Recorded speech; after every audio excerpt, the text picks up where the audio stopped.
Ready.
Nuclear missile ready.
Nuclear missile ready.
Nuclear missile ready.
Hello and welcome everybody to yet another Alpha X production brought to you by Alpha X Esports on twitch.tv/AlphaXSC2. My name is Ro8 and I'm going to be here bringing you Group A coverage of the Alpha X Junior Championships Season 7. It's incredible to think that we are already into our seventh season of this particular event, and we're so thrilled to be able to bring you action of the youngest and most up-and-coming members of the StarCraft 2 scene. So hopefully you are looking forward to these events the same way that we are.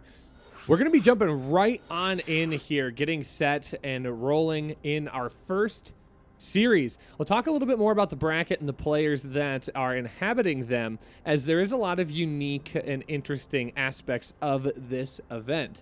But of course, I'd be remiss to say that you guys are in for a treat, because we are at the beginning of our season here, and we are getting ready to launch into more games featuring our youngest players. So we are going to be starting with a Zerg versus Protoss here. It's going to be Ro8 versus Spy on Everdream. And our players are ready to go. Our casters are ready to go. And off we will go into game number 1 here. You guys are watching the Alpha X Junior Championship Season 7. This is Group A. It's going to be Spy versus Ro8 here at the very, very beginning. Whew. So glad that you guys are here on a Saturday. So many great people. Just so you are aware, this is on a 2-minute delay. So if you do try to communicate in the chat to me, I'm going to see it a little bit before you have a chance to respond to it. So please do be patient, but feel free. Send me messages. Let me know how things are going in the chat. I love to read. I love to respond and interact with you. And I think we'll all have a good time together today. But for now, we are going to jump into map number 1 here on Everdream. Spawning in the bottom left, our blue Protoss player playing for Alpha X. Give it up for Ro8. And spawning in the top right, our red Zerg player playing for Team Exxon. Give it up for Spy. Now, I won't have a whole lot of time to talk initially about the layout here, because we do have a spawning pool on the way for Spy, and this feels as if it's going to end up being a drone pull all in. The drone going out initially, this does sometimes lead into a bit of a spine crawler push that goes down early. But Spy's going to need to get some creep down. He might be just going to take the hatchery over here at the natural. Well, we're just going to proxy it somewhere. That probe's going to make that rather difficult. And it looks like the probe is up here and scouted that this is, in fact, a 12 pool. So he is aware. Yeah, that probe going to stay on Spy and try and prevent the hatchery from going down. But that proxy does make it here. Ro8 is going to drop a full wall. He is going to get that cybernetics core down. One zealot on the way to try and mitigate a little bit of the damage, because here come the Zerglings. Now, this isn't a full drone pull behind this, as he is going to leave all of those drones on minerals for the time being. A gas is going down. A lot of times in this particular type of push and proxy, this is a roach proxy. So we wouldn't be surprised to see a Roach Warren go down sometime in the near future. Oh, it actually wasn't a gas necessarily. It was just trying to protect that drone. So it does look like this is just going to be a Ling Flood behind all of this. Oh, okay, yeah, I was going to say that that Zealot getting dangerously low here. And now it's just going to be Adepts at the wall that will be able to hold this back. And yeah, one Adept's going to pop out and immediately start zoning this off. A second Adept will make this nigh impossible for Spy to get in on top of, as those Adepts are going to trade very efficiently against Zerglings. Gateway gets dangerously low. The hatchery was forced to remake here in the main base. I suppose we should keep an eye on that. All right, now one of the warp gates does go down. Excuse me. Gateways. Wow, struggling with that one. The proxy in the main is shut down here. I believe that drone is going to fall. This base is not going to be allowed to complete here. If that drone gets picked off, I mean, that's going to be most of the aggression dealt with here. Zergling does manage to sneak on in, but A-Rog Fire going to be able to zone that out with those probes. Probes be able to shut that down pretty easy. And continued defense here by A-Rog Fire. But look at the advantage here at the 3.5-minute mark. 30-19. He's up almost 11 workers. The army is the same, but it's that worker count that's going to make the big difference in the long run. Yeah, and that's just too much. GG is called at A-Rog Fire, holding down map number 1 in this first best of 3.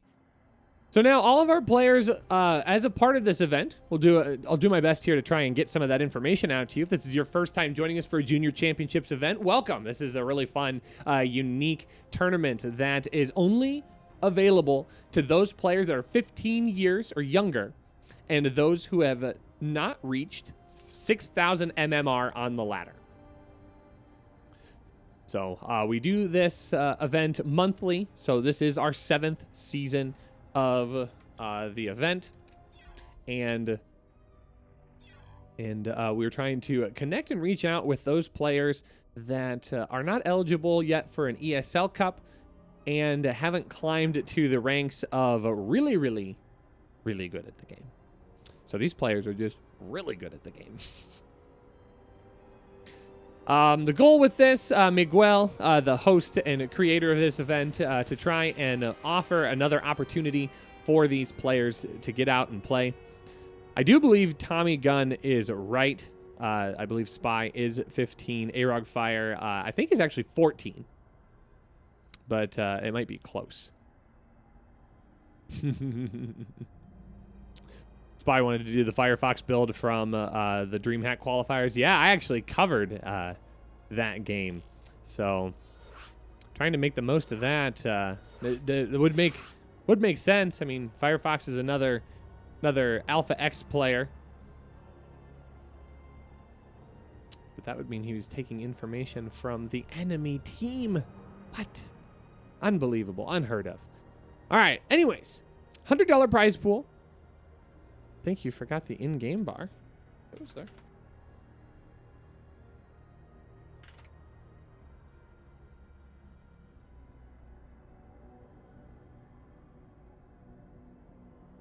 I got it up. Let's double check. Yeah, look at that guy. Beautiful.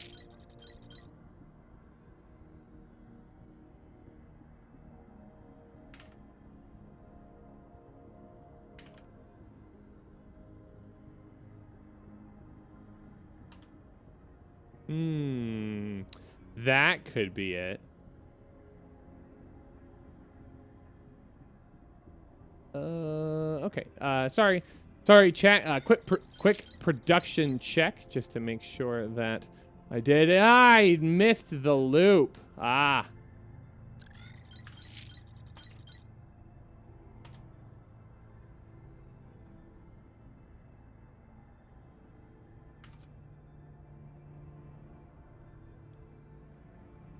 We fixed it.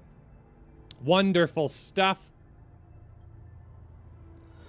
We're going to get into game number 2 here. It's going to be on Submarine. Thanks so much for sticking around for the quick production check, just making sure that everything is all set in place.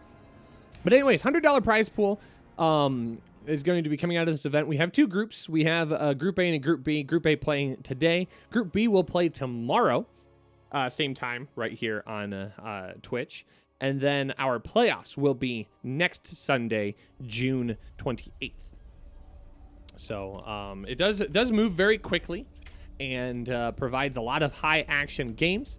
And hopefully we'll get a chance to actually talk a little bit more about the production here in just a second. I can elaborate on it. Looks like we will have that time. So spawning in the bottom right on Submarine, playing for Team Exxon. Give it up for Spy.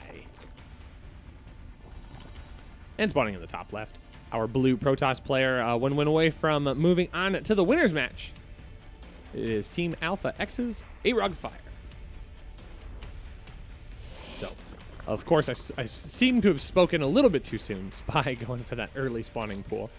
We do have 8 players that are a part of this event. Of course, today we will see the first 4 players. We've seen A-Rog Fire here up in the blue, our French Protoss player. And we have Spy, our Chinese Zerg. And in our next series, it will be Baby Marine, our Italian Terran, and Exo Striker, I believe, is that Russia? Yeah, our Russian Protoss. So we do have some great games tomorrow. You will see in Group B our German Zerg player Ghosty, British Protoss Optimistic. We have Sly Crab, who is from Ukraine, or Ukrainian Protoss. And then Wannabe Björn, the Balarian Terran. So, lots of great games, all sorts of fun. I certainly encourage you to check all of the event out, going through not only today, but into the next couple of days and next week as well. So now A-Rog Fire does have a full wall off here. We will talk about the game since we do have Lings out across the map once again. This is a very aggressive Ling push here. Now it is different in the fact that gas went down right away. It will allow for speed to come up initially. And it is going to go straight into a lair as well. So this is going to hit just a little bit differently.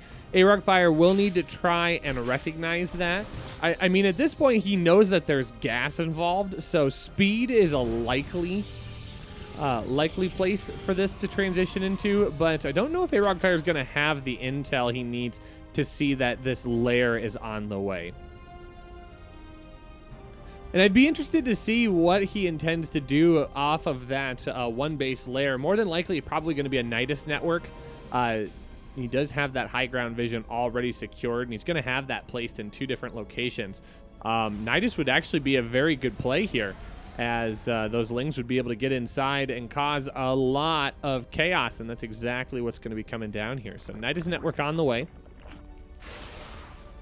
These Lings are going to continue pressuring here at the front, and if you're A-Rog Fire, you have to start wondering why you're not seeing more and more Lings start pressuring this wall.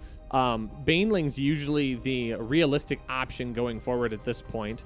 Stargate is going to be on the way, so if A-Rog Fire manages to pick up an Oracle, that would be a very, very helpful situation for him.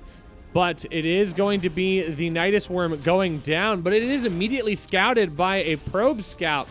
So this is going to get damaged. It's going to be allowed to complete. How much is actually going to be able to come out here? And it's not going to be a lot. One queen is going to get out before it can even dump a transfusion down. And that is probably going to shut this down entirely here. Queen does fall. The second Nidus network is canceled. And if you're Spy, I mean, this is very, very difficult to recover from. Spy's still sitting on one base here. I mean, a lot of his hope rests in the fact that you need this Nidus network to complete. And I think the Nidus at the natural will not be as effective. Shield batteries will be able to aid in that defense, and these Adepts will be able to engage on top of Zerglings on the south side here while being able to protect themselves at that shield battery. But we're going to have to see how Spy can engage here. He does bring those Lings forward, gets around all of these units. Battery overcharge is going to be able to help protect one of those Adepts. The other Adepts taking advantage of those normal shield batteries here. Spy's got a lot, but I think A-Rog Fire is going to have more. And in fact, one Void Ray will essentially shut all of this down. An Oracle coming in, and that is put to bed. GG. And A-Rog Fire anchors down the 2-0 victory. Now, a piece of this that we didn't get a chance to talk about just yet is the fact that this is a GSL-style tournament. So all of our matches are going to be best of threes here throughout the remainder. But we do modify this just a little bit in the sense that for our decider match, if for some reason that decider match is a rematch, whoever was the victor in the first meeting will have a 1-game advantage. So they will only have to win twice. The loser would have to claim 3 wins to be able to move on into the main event next week. So slight change in that setup, but otherwise the rest of it is pretty much GSL style. So we are going to be moving on to our match number 2. And that match number 2 is going to be a TVP. It's Baby Marine versus Exo Striker. Great opportunity to talk about our match Reno. We do have a match Reno here. You can see Nightbot doing the Lord's work, showing you that link. So feel free to click that link here. Use the code AXJC7 to add 50 cents of your own free contribution to the... Oh, I flipped the letters around. To the prize pool here. So it's so simple to do that. You just click that link. There is a blue contribute button, top right-hand corner. Click that. You're going to type in AXJC7, and you're going to see 50 cents show up on that coupon code. You can sign in multiple different ways to get in on the fun there. I just use my Twitch account because it's simple and easy. So you click that button, contribute, and off you go. Your money is now secure, and it goes towards our prize pool, which helps us get more payments taken care of for our players. So we've got a great partnership with Matcherino. We're so glad to be able to work with them. And we're so glad that Matcherino is supporting esports here in 2020. So we are getting set up and ready to go for our next match here. We're going to take just a second, just a 1-minute break, and we will be back with our match number 2. Will be Baby Marine versus Exo Striker. You guys are watching the Alpha X Junior Championships Season 1 Group A. Season 7 Group A. My name is Rushy. Don't go anywhere. We'll be right back right after this.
And welcome back here to the Junior Championships Season 7 Group A. My name is Rushy. We are set and ready to go on Eternal Empire for our match number 1. It's going to be Baby Marine versus Exo Striker. Our second match of this Group A. Of course, we just saw Arog Fire claim a quick 2-0 victory over his opponent A-Rock Fire moving into the winners match. Spy going to be playing in the losers match in 2 series from now. So we've got match number 2. We will then play our winners bracket, or our winners match, then our losers match, and then our decider match. So same layout as GSL, making it real easy to follow. And we are going to jump in here on Eternal Empire for map number 1, spawning in the top right, our yellow Protoss player playing for Team Alpha X. Give it up for Exo Striker. And spawning in the bottom left, our red Terran player also playing for Alpha X. Give it up for Baby Marine.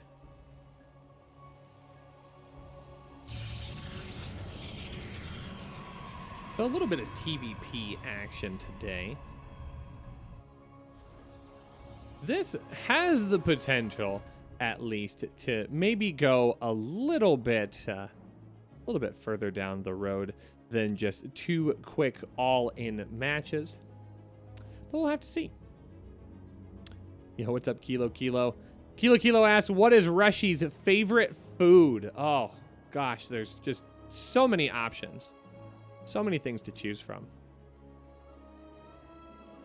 I would have to say that, like, so I'm from the Midwestern United States, and I would have to say that a well-cooked hamburger or a well-cooked steak are just chef's kiss. Definitely a big meat guy, and don't take that the wrong way. You know, you're thinking about it. No.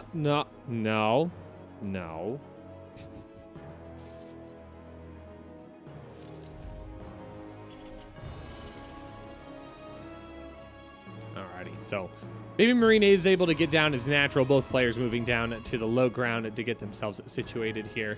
I do enjoy seeing the Sim City that happens in TVP.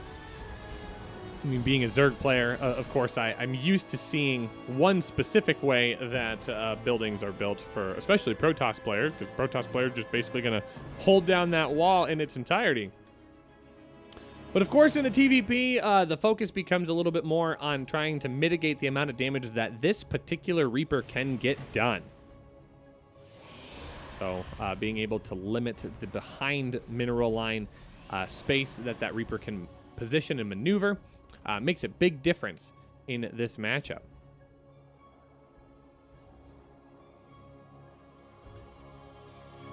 But Exo Striker right now is able to get on top of that Reaper. Reaper will get picked off entirely. And that's going to empower the Adept to get out across the map along with the second one. So Exo Striker going to be looking for a little bit of scouting information, wanting to try and get inside of that mineral line to deal a little bit of economic damage. But there is already a bunker down at the front of the base, so a shade will be necessary to get up and in, but more than likely Baby Marine going to be in a position where he can just control the wall with the supply depots and will limit the amount of damage that can be done. That natural expand not going to be as open, except maybe Baby Marine will just let those Adepts come right on in. 2 Adepts gonna shade right on past the wall there, and it's gonna force all of the SCVs off of the mineral line. Now there are 5 Marines, so eventually this will get taken care of. Adept will just shade out and away. 5 SCVs gonna go down. 6th one possibly. Nope, that one's gonna get close, but not quite.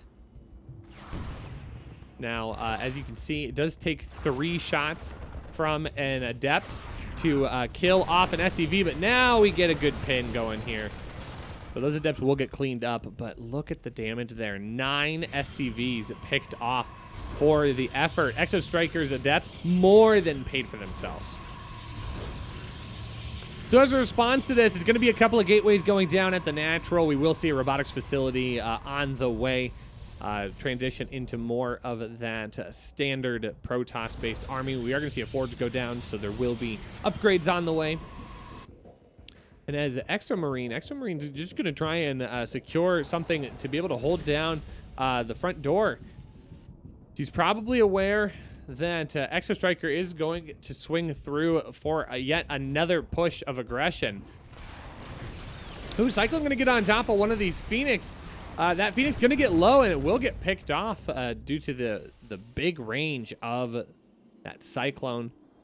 Cyclone actually doesn't even get the kill. Did the Viking get the kill? The Viking got the kill. Well, that greedy Viking probably got called a kill stealer. Okay, so Baby Marine is going to be the aggressor here. He's going to try and move out. How many tanks are in this push? I think I just saw one. Yeah, just the one tank.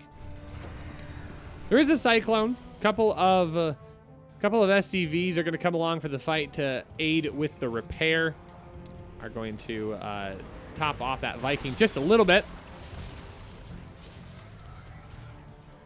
But the wall is well constructed at this point. Plenty of stalkers. Sentry will be useful for the force fields as well. But it's all going to be about that tank placement. Tank placement is going to get put into place. And immediately those Phoenix get negated here, shutting those down. So tank is going to be allowed to siege. That is going to be a good position to fight from here for Baby Marine. And he needs to make this happen here as Exo Striker is playing off of a significant worker advantage. 50 workers to the 36 of Baby Marine. His third base is already underway. That'll get finished up here in just a moment. The command center of Baby Marine also incoming. He's just going to toss away this tank, though. Walks away from that tank for just a brief moment. Oh, he was trying to protect that second tank here. Oracle getting on top of that. And that's going to be a lot of damage down here. Exo Striker getting on top of those high-value army units of Baby Marine and continues to leverage an advantage here. 25 to 13 army supply. Baby Marine is just going to be forced back home. Those Marines not going to be enough to siege against all of these stalkers.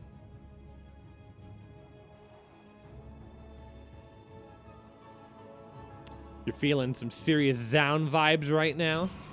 I'm okay with that. I'm okay with that. Of course, Zaun getting his chance to play in his first Code S. Very, very early this morning for me. So no spoilers. I would encourage you, if you have not had a chance to see it, to watch that VOD. Some very, very good games took place in the GSL. And Season 2 is now officially underway, which is going to be a great thing for the StarCraft 2 scene. In fact, I think this summer is going to be really, really strong for StarCraft in general, just because of all of the great professional quality content that's going to be coming out to all of us from all sorts of angles.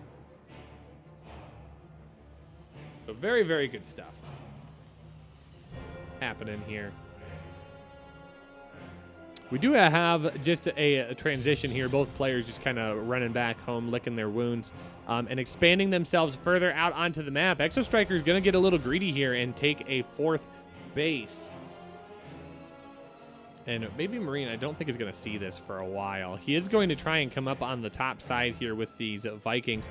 Vikings do trade very effectively against probes. In fact, I think they can two-tap probes if they work together. So it is going to be Colossus behind this transition here for Exo Striker. Exo Striker getting that extended thermal lance. His unit count already showing that he's got 2 Colossi on the field. Third one's going to be added in here shortly, and it is going to be Disruptors from there on out. That Templar Archives on the way will add those valuable High Templar and Archons to the mix, just because we know that it is still a lot of a bio. Now, we do see some Widow Mines as a part of this mixture.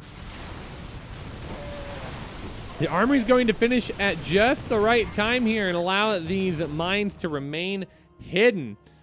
So that is a good timing here for Baby Marine. Going to get the most out of that. But now we are going to see a fourth base there. Baby Marine has not yet found out the way to close that supply gap between him and his opponent. 70 workers, I mean, a piece is going to be good disparity right there. But Baby Marine needs to find a way to close that army division. And he just doesn't have a whole lot of army that can jump on top of the large and in charge army of Exo Striker here. Exo Striker is continuing to add to this composition, tossing in more disruptors. He is researching Blink to give those stalkers a little extra mobility. I mean, Baby Marine just gonna sit right here and just scout with the one SCV just chilling in the center of the map. Now I think that is gonna elicit a response here. Baby Marine going to try and come up on the top side here with a bit of a drop, but that's going to be way too much army for just that small amount of units. So he is going to have to pick up and run away with that. Back behind this, though, Baby Marine's army count is just really not anything to write home about. He does have +2 on the way. He is throwing down that fusion core, more than likely going to be for that advanced ballistics research that's going to be coming out for these liberators that are coming out 3x3. Exo Striker just continuing to get advanced further and further in this game number 1.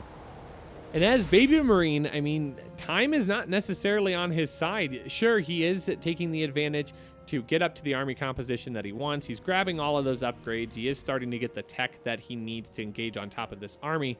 But there's so much about this that is not going necessarily according to plan, as Baby Marine started out behind.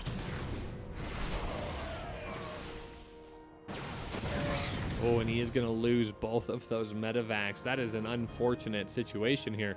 Dark Shrine just about complete. We do see the first Ghost in production as well, so we will have those EMPs to be able to mitigate a little bit of the shield recovery of Exo Striker's main army. And I feel like Baby Marine has not really had a good response yet on how or where he would like to engage on Exo Striker's side of the map. So Exo Striker just continuing to expand here. He does have his 5th base down. Baby Marine is going to scout that. There is a 5th base floating on the way for Baby Marine, but it's going to be a large army here that's going to deflect and push that off. Big blink forward is going to force the engagement here. Big disruptor shot coming down here. Those liberators are out in force. We'll be able to work double duty here, being able to engage on top of those colossi from the air and the ground, but more importantly, getting a good zone on all of these units of Exo Striker. And Exo Striker is completely maxed out. He's going to try and position himself in this series. Exo Striker's got that warp prism out on the map. That will be used to get on top of everything. And now this is going to be a big engagement here. All of the workers pulled off of the mineral line to help keep this planetary fortress alive. It is going to survive right now. The repair will be too strong. But how does Baby Marine respond? He does get a good hold, but look at the bank of Exo Striker. Exo Striker's got plenty to remax and rebuild. He is going to take a good warp in here and get some DTs running into those mineral lines. So, oh, that turret's going to get, it's going to be allowed to finish. Oh, it's a bit of a mistake, but I don't think it's going to be one that Baby Marine has, or excuse me, Exo Striker has to pay for.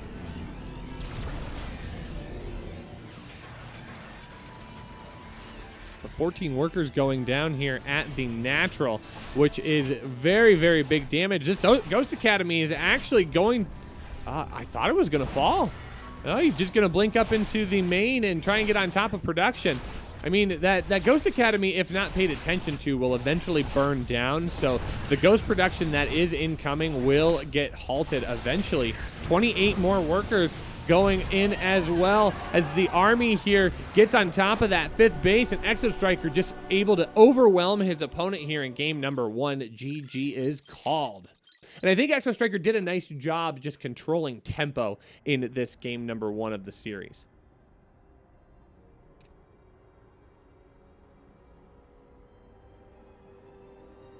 So we are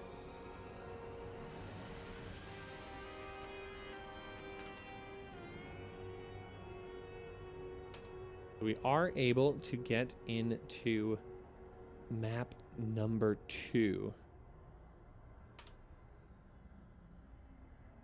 We'll find out just where we're headed. We'll find out where we're headed. We are headed to Ice and Chrome. Okay, I believe you. Sometimes you just get stuff stuck in your head, and it gets to be something that plagues your brain.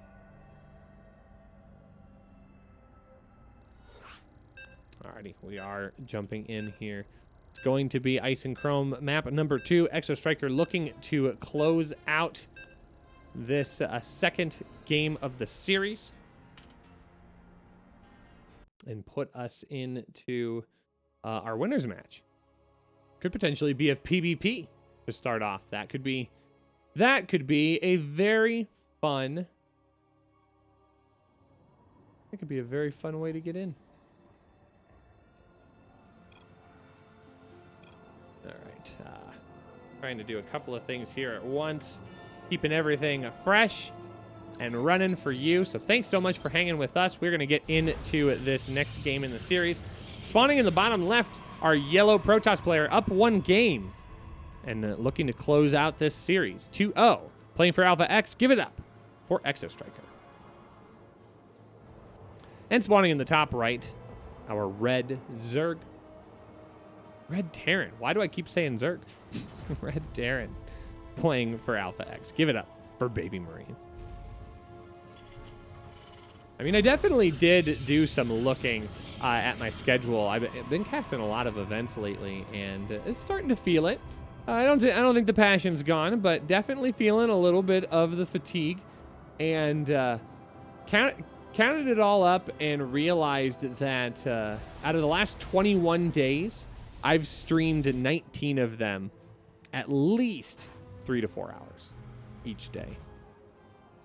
So definitely in need of a bit of a break, and especially when I keep calling Terran Zerg. Like, what's wrong with me?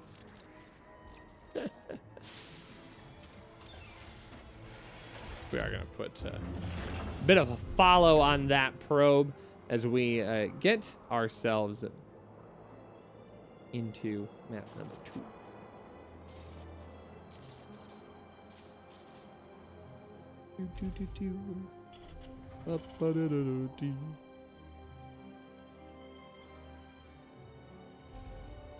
I would like to be able to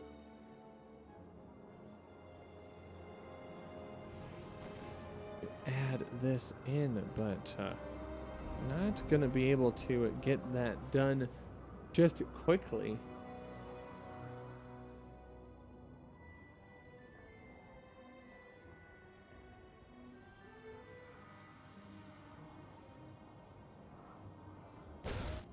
Okay, so Reaper is going to come in and deal a little bit of there's a little bit of scouting.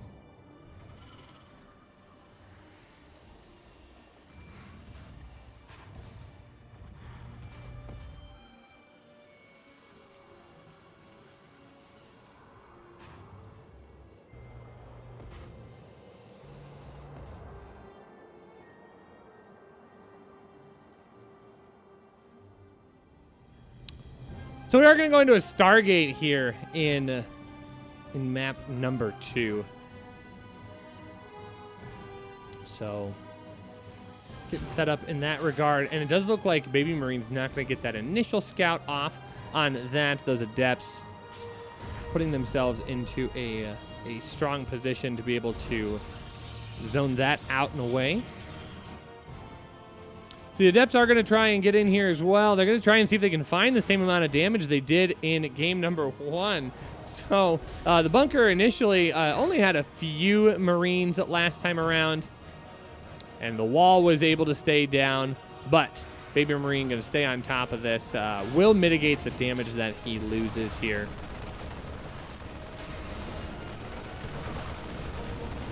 And this will be held a lot more efficiently by Baby Marine. Exo Striker does still have a bit of a lead here. He does have a worker advantage, as Baby Marine does invest a lot into the units to be able to hold this off. But I mean, that's not anything that's too terribly crazy. As long as he's able to deny the kill on 9 to 10 workers, that's a lot better position to be in this game number 2. So already a much better position for Baby Marine to play from. Exo Striker certainly doesn't invest a whole lot into this type of push, so this is going to be a forge on the back side of this. Just going to be a normal transition robotics facility coming down. Exo Striker is going to toss down a shield battery because Baby Marine is coming along with his units here. Now, he doesn't have a whole lot. I mean, this is the push that he tried to do in game number 1 that hit a lot later just because he got held back so far because of his economy. So we'll have to see if this is going to be a little bit more effective. We are going to get a bunker added into this mix, and it's just going to be outside of vision. But he does get a chance to scout that with his Phoenix. And immediately that SCV does get pulled backwards. Exo Striker going to engage out on top of it, does lift up the tank. The Viking able to help mitigate that damage, but Baby Marine, I don't know if he's going to have enough here. The tank is going to get picked off. Those Marines trying to deal as much damage as possible. The sentry does get backed off and killed, but that bunker is never going to be allowed to finish, which does take a lot of the teeth out of this push. So that will need to be forced to be canceled. That second tank and Marine's going to be coming up here on the back side. He's got to be careful. I don't think he wants to commit to this. I mean, there's nothing here other than this one little spot. Yeah, I think Baby Marine's going to realize that and say, well, maybe not. Maybe we'll just go back home. Let's not go to the Protoss side of the map. 'Tis a silly place.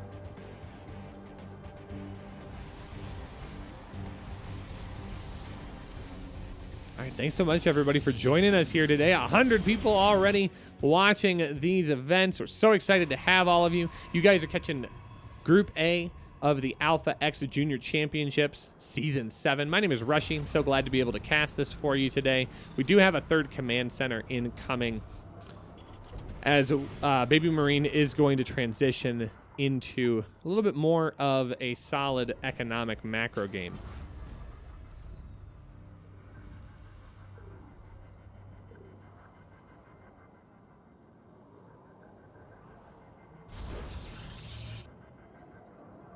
Twilight Council going to be finishing up here behind. 2 more gateways on the way as well.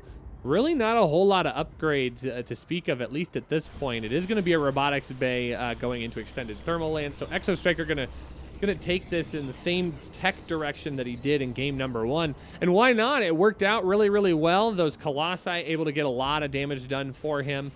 Baby Marine, once again, he is in a better spot. Like, don't let that first push fool you. He is in a better spot than he was here in game number 1. Does have a better tank count. Exo Striker is going to see that there is no third base on site just yet. That orbital command gonna pump out a couple of workers here before it heads on out. But I mean, Baby Marine mostly has the worker count that he needs. He's gonna be able to transfer those SCVs efficiently, and there they go. We'll be able to pull those off, and that third base will be able to get seated and in position. Exo Striker picking up the charge upgrade, getting that +2 weapons for his ground army, and gonna get ready for this big committed push here. 4 more gateways on the way, and that's gonna leave us with 9. 5 + 4 is 9. I know I only have a music degree, chat, but surprise, I can count sometimes. Now, a big scan is going to go down, try and spot for that army. He doesn't see it in the natural. Mostly that's because it was located up on the high ground. So Baby Marine is going to try and jump on top of this third base as well. So Exo Striker is going to reposition here. Now comes the good part of his army. Big warp in here is going to try and get prepared for this, but these tanks are going to be all allowed to siege. Now, there are going to be probes coming on the back side of this, but the tanks are going to be very, very strong. One Colossi getting dangerously low here as the charge is allowed to finish. Those Zealots going to come streaming on forward. Tanks are being protected, at least for now.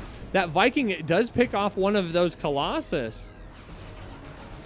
And this is a pretty nice engagement here for Baby Marine. I'm actually surprised he didn't rotate down to try and pressure this 4th base, but felt confident with the damage that he got done. He did pick off 7 of those workers, so feels confident being able to walk away from that, and that puts him in a very strong supply position here. 130 to 109. Exo Striker down a little bit on his economy, definitely a lot on his army. Did not engage the way he hoped to. And Baby Marine just playing smart. Knows he got good damage done, doesn't want to accidentally get pushed in on and lose the army that he has, so he just picks up and goes home.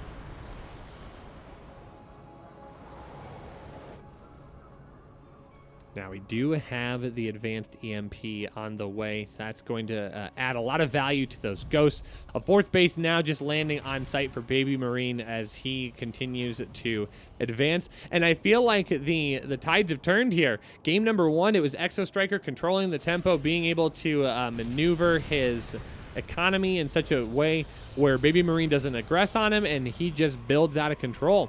But it's going to be Baby Marine controlling the tempo here in game number 2, having the economic advantage and continuing to control tempo as he gets out onto the map. He doesn't need to wait for 200 supply to move out. He's got tanks and Vikings.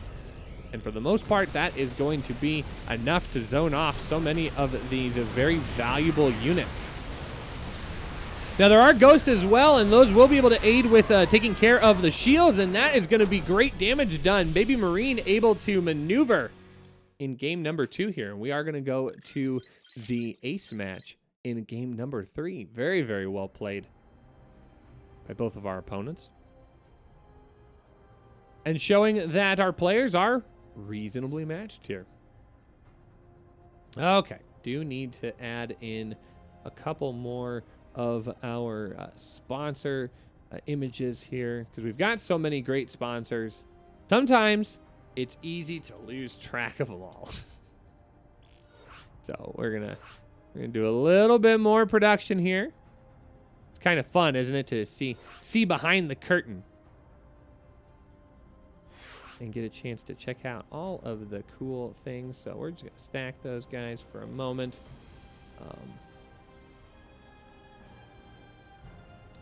As we get ready to go, I'm gonna have to make these a little bit smaller.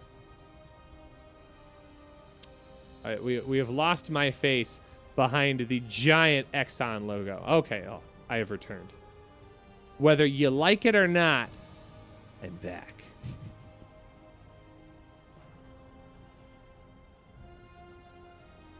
Yeah, well, we'll make that work.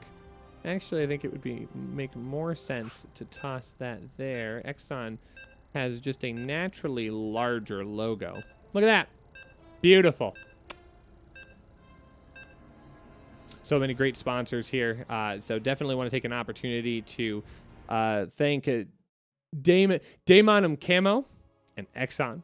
Also Global Clan for helping contribute to these events and making things run smoothly here at Alpha X. Speaking of running smoothly, not a Rushy cast. That never runs smoothly. No way. Not a thing that happens. Look at that beautiful transition wipe. Oh my God. Oh my goodness.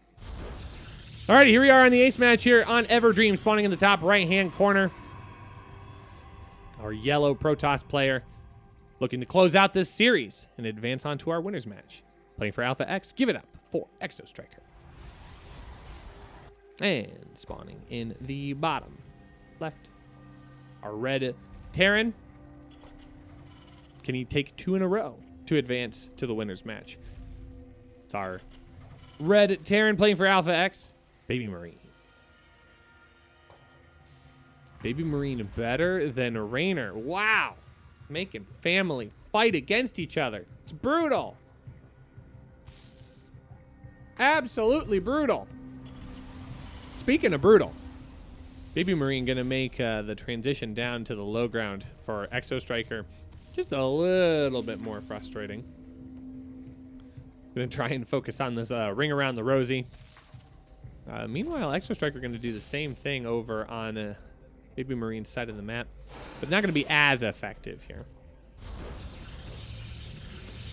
I mean, this is going to be rather temporary damage here. The Zealot is going to pop out and be able to zone this out, but it does delay that Nexus by a little bit.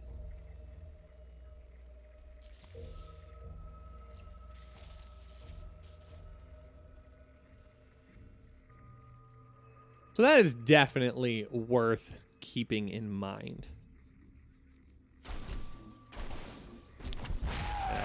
Engineering Bay does get canceled. Bit of an annoyance, but that second Nexus will finally go down at the 2-minute mark. And actually, the command center not too far ahead of it. So whatever advantage Baby Marine was hoping to gain over his opponent, probably not as much as it could have been. But honestly, any advantage is a good one here in this game number 3. Both players going to maneuver and try and get on top of their opponent right away. I don't know that that Reaper is going to be able to get up and get the scouting done that it wants to. With that Adept out on the field, Adepts are rather good at zoning out Reapers.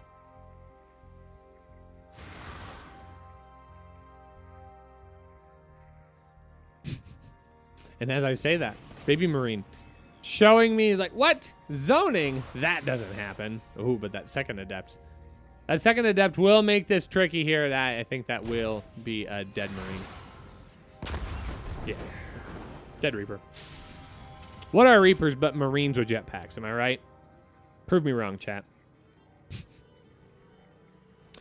All right, so outside of that, I mean, nothing really exciting happening here initially. It is going to be a 1-1-1. We are going to see more Marines. Looks like Baby Marine going to try and go for that initial aggression that worked for him in game number 2.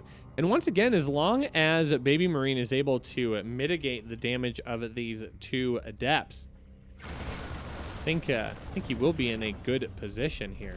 And he's learned from the transgressions he had in game number 1, is able to keep the wall up, not allowing those to dive on forward. The bunker's going to remain fully secure, and Exo Striker going to adapt and not toss those Adepts away. So, alrighty, we are watching our players learn on the fly. That's more than we get in most streams, mine included.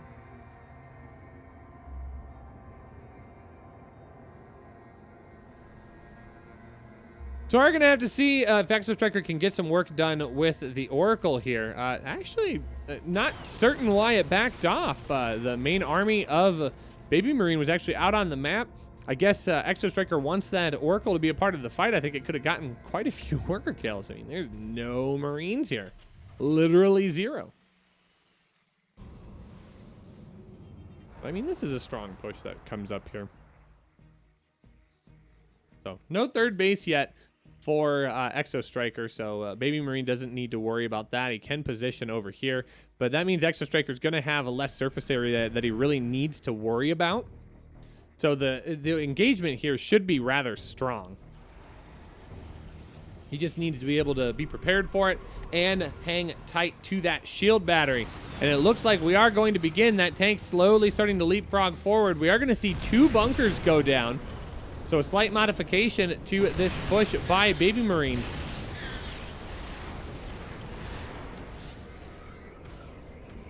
Now initially, Baby Marine not going to be close enough to get a lot of damage done. Robotics Bay going down behind this. There is an observer on the way. Those air units trying to get around the main crux of the army. And Exo Striker feels really confident here. He is going to take his 3rd base behind all of this. Wow. I mean, that's bold. I mean, yeah, Exo Striker thought he was going to do that. Baby Marine doesn't like this position, though. He is just going to pick up and leave. The air army is going to spot this. The Oracle will go down for its effort.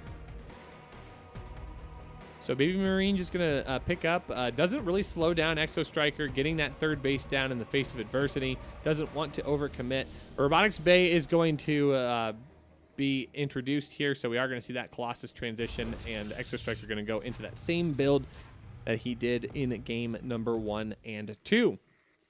Behind all of this for Baby Marine is going to be a couple more barracks. We're going to see more bio available for this red Terran. 1/1 on the way, as well as +1 ground weapons for our Protoss. Now, I do love the scouting and the vision information that Exo Striker has out on the map, using those Phoenix to zone out different attack paths. Hallucinated Phoenix is going to get, oh, excuse me, is going to get out and across. Does not quite scout whether or not that third base is in. It just didn't get far enough over, so he's probably still unsure at this point. But it is going to be an orbital command coming down to the third base location. Baby Marine with a good scout does see that third base of Exo Striker. Probably going, wait, how did that get down so fast? Because I checked your third on that initial push and nothing was there. So more gateways on the way. And we are just going to see these two players build up here. I mean, with this being the ace match, neither player wants to accidentally fold over too quickly in this game number 3. Although neither one of their tournament lives are on the line at this point. Loser will go down to the losers match and play Spy. So it will be either a ZVP or a ZVT. But of course, both of them would love to be able to get into that winners match and claim a 2-0 or 2-1 victory and just get out of the group. Not make it anything that they have to really fight for. And I respect that. Marine Marauder Medevac tank moving across the map as Exo Striker goes to take his 4th base. Those disruptors now finally starting to hit the field. We don't have any just yet. Still going to have to wait for those. But I don't know if Exo Striker is going to be able to get to keep his 4th base here. Tanks are going to get sieged up and immediately get canceled. Now the high ground vision for Exo Striker is going to be good for right now. Ooh, the tank's actually unsieging here. This is a big army. Exo Striker could be able to jump on top of this, but Baby Marine going to be able to play it safe. Does scan and see a larger chunk of the force here. So that one Cyclone just gonna try and zone all of this out. And I guess so far it's gonna work efficiently. Does pick off that probe. So 4th base just about done for Baby Marine. This is a good spot for him to play from. We'll be able to take a little bit of an economic advantage, but it is going to be Exo Striker just taking the 4th base in a different spot. Moving that out right in front of the main. And he's already got the workers for it. 69 workers to 66. A great spot to play from.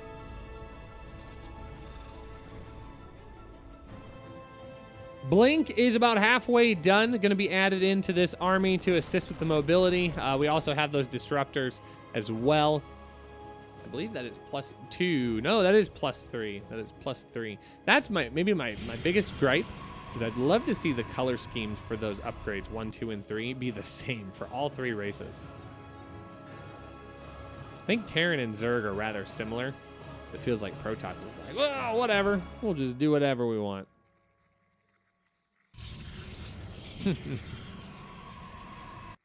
But maybe I just need to get better at the game. Looking at all of the different pieces of it. That is totally believable. I was going to say, if that Phoenix was able to get out, that would have been marvelous. All right. The army of Exo Striker are going to try and jump on top of this army, and those tanks are not sieged and in a bad position. So all of those tanks are going to get picked off. One tank did manage to get to the low ground, and that will, oh my gosh, that might just be that.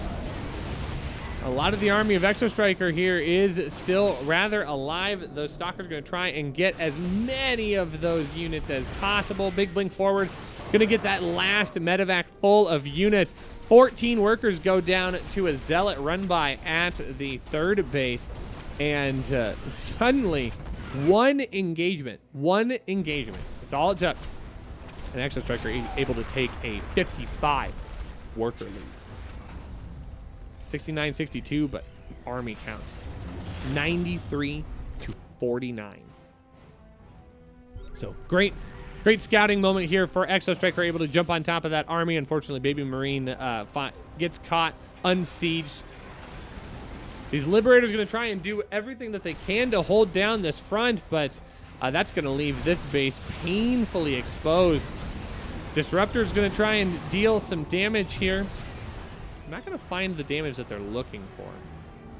And Baby Marine will be able to hold on to this fourth base location, at least for now. That will empower Exo Striker to be able to get out and do some more expanding here. Does pick up his fifth base. The bunker is going to go down, so the siege on this position will continue. Baby Marine slowly losing a little bit of power here in this game number 3. Again, the winner's going to advance forward. Stalkers do have vision of the high ground, so they can blink upwards if they want to. Oh, in fact, actually, not anymore. That Colossus does get picked off.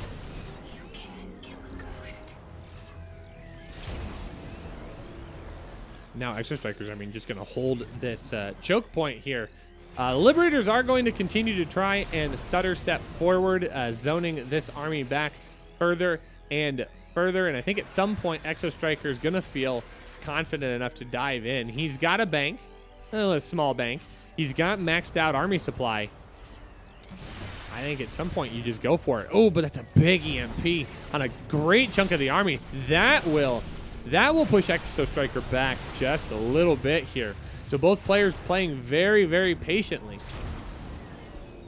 And neither one wants to just toss away their whole army. It's going to be a bit of time here before these shields are allowed to finish. And the rotation is going to happen once again here. Liberator's going to do their best to try and get on top of this location. Does pick off the sensor tower, which will eliminate a little bit of the scouting. Baby Marine going to be forced into those scans, which every scan means one mule not allowed to be used. Yeah, and that Liberator going to get a little bit too far forward. And I wonder if this is going to just be a big blink.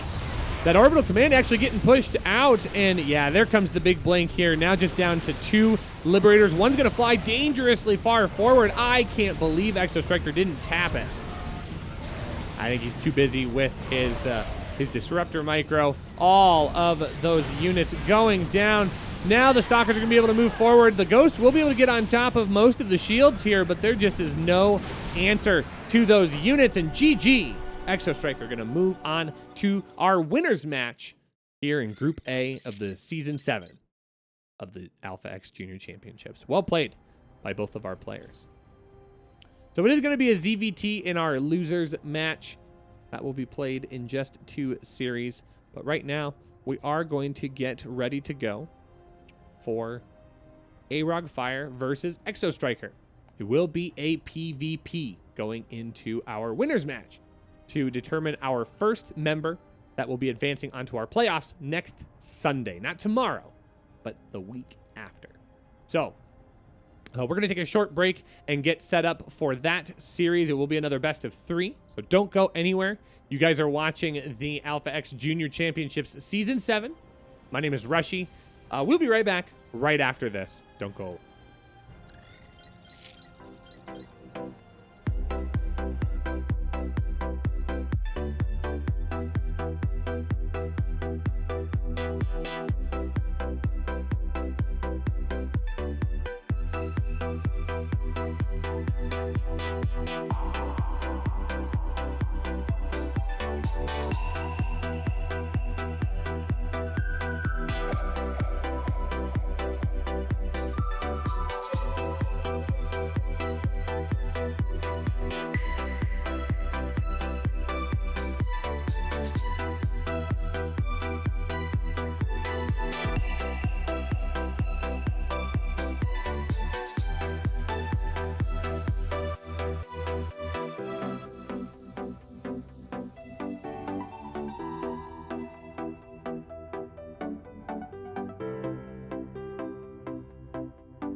Alrighty, folks, welcome back here to the winners match of the Group A of Season 7 of the Alpha X Junior Championships. My name is Rushy. We are watching some of the finest up-and-coming StarCraft 2 players play out in a GSL-style tournament right here on twitch.tv/AlphaXSC2. I want to take an opportunity as we get into map number 1 of the winners bracket to talk to you about one of our outstanding sponsors in Manscaped, and I'm going to work on getting their logo up here in just a moment. But Manscaped providing all sorts of great products for the man in your life. I'd love to give a shout out to one of them. Their state-of-the-art line of grooming products, which features skin-safe technology, practically eliminates nicks or scratches, and has new, easily replaceable blades to ensure you're always getting the perfect shave. Manscaped has other equally as innovative grooming products for men, like their anti-chafing deodorant, body wash, and signature cologne, so that you are always feeling clean and smelling great. Make sure to click on Manscaped's sponsor quests and use code Macherino at checkout to get 20% off your next purchase. And we want to thank them for sponsoring Alpha X and all that we do here for StarCraft 2 esports. And we are going to jump in right away to our winners bracket for the Group A of this season. Looks like we have spawning in the top right-hand corner of Eternal Empire, our yellow Protoss player playing for Alpha X. Give it up for Exo Striker. And spawning in the bottom left, our red Protoss player, also playing for Alpha X. Give it up for Ro8 Fire. So we have a PvP on tap for our winners match of this group. So PvP still is a little bit of a meme right now. Lots of proxies, lots of interesting positions in this series. We're gonna have to see what does come out of this PvP here between these two players. Looks like Ro8 Fire already moving out to that proxy. Exo Striker keeping everything back at home. Does have his cybernetics core back at home still. Both of those gateways underway. And Ro8 Fire doing the same, just getting that pylon out onto the map a little bit earlier. It is going to be a robotics facility. Now, the distance of that robotics facility out on the map is a little strange and unconventional. Usually, you want to try and get out with the robotics facility about right here on the middle of the map. Maybe come up on this side. But Eternal Empire has so many scouting paths that it's really easy to accidentally run into that. So more than likely, Ro8 Fire just trying to avoid being scouted here and eliminating the opportunity of that push not going the way he wants to.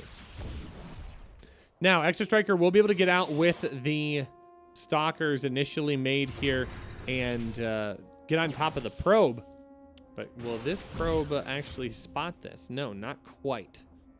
So Ro8 Fire will be able to clean that up. It does have an Immortal on the way. Behind this for Exo Striker going to go down to that second base and try and make an economic transition here. But if you're Exo Striker, I mean, you really need something to be able to protect yourself. The army of Ro8 Fire is starting to pool. We are going to see that push coming along the way. Now, Exo Striker does not have vision of this just yet. Does have a sentry, so we'll be able to use the force field to help protect himself a little bit, but there's nothing here at the wall. This is not going to get scouted until it's already here. And it is going to be a warp prism coming up. Ro8 Fire does need to be careful, though. There is a lot of sentries here now. 3 sentries. A couple of shield batteries will be able to help anchor this down on top of it. 1 sentry of his own on the way. Exo Striker with a significant economic advantage. But now Ro8 Fire going to try and flex that slight army advantage as he is able to come up here with the Warp Prism. Going to be able to get on top of that pylon, and that will help slow down his production cap at least a little bit. All those units will be able to get picked up. And I kind of wonder if Force Field at the ramp will be effective, and it absolutely will. So Arog Fire is going to force a recall by Exo Striker. Exo Striker trying to get down from that Force Field, and we have a little bit of a hockey game going here. Arog Fire going to be able to get on top of this ramp here. The Sim City does create a long walk here for our yellow Protoss, but making this look good so far here in game number 1 as a second Immortal gets brought into the fight. Many force fields going down here for our yellow Protoss player, zoning everything out. He does drop a overcharge on that shield battery, so it is going to be another minute before that is available once again. Army advantage does lean still in Arog Fire's favor. But can Arog Fire continue to engage appropriately? We are now going to see 2 of these Immortals coming up on the top side. Is going to depower that robotics facility, so no Warp Prism on the way for right now. I'm surprised that this army isn't going to try and engage down on the bottom, and now it does look like he wants to. But those shield batteries provide so much value to the defense there that it's going to be a bit of a fruitless endeavor. We are going to see a Guardian Shield go down, more force fields zoning out, and these are going to be better force fields for Exo Striker here. Exo Striker is going to be able to hold this down. Arog Fire does still have a little bit of that army advantage, but Exo Striker able to even it out, continue to have that worker advantage here as the production continues to go in his favor. Arog Fire getting more and more of those Immortals out, but I mean, look at the distance here that he has to try and go. This is what I was talking about in the positioning of this proxy robo, where those Immortals have to walk so far just to get on top of this army and get it back as a part of this. Okay, this is a bit of a better engagement here, but I just don't know if this is going to be enough. All right, shield battery is going to get tapped down, and that battery overcharge is not going to be available here. Arog Fire has enough and manages to outlast his opponent. GG is called in game number 1, going to Arog Fire. The proxy was enough and was able to close that out. So Exo Striker is going to be on the back foot here. Does have to win 2 in a row if he wants to get out of this group in first place. If not, he will be our first player to move on to the decider match. We'll have to play against the winner of either Spy or Baby Marine.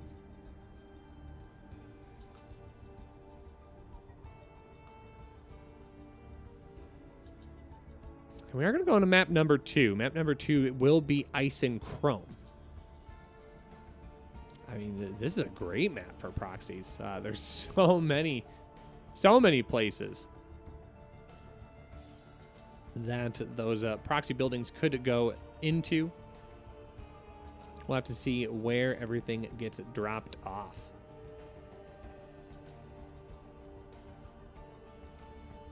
Now, of course, I talked to you about some of our other players here that will be participating in tomorrow's Group B.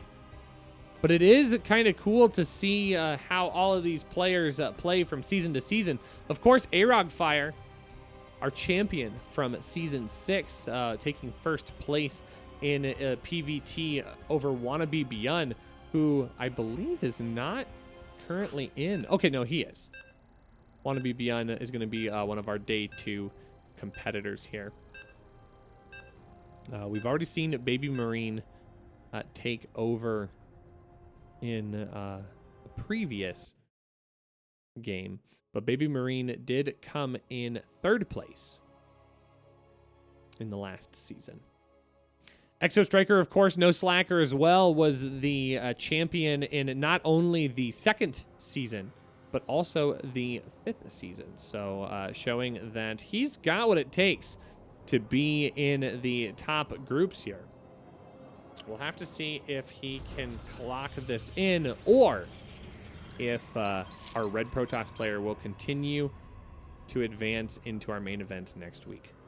Spawning in the top right-hand corner, though, is our yellow Protoss, looking to try and claw back into this and force a game number 3. Playing for Alpha X, give it up for Exo Striker. And spawning in the bottom left, 1 win away from advancing. Also for Alpha X, give it up for Ro8.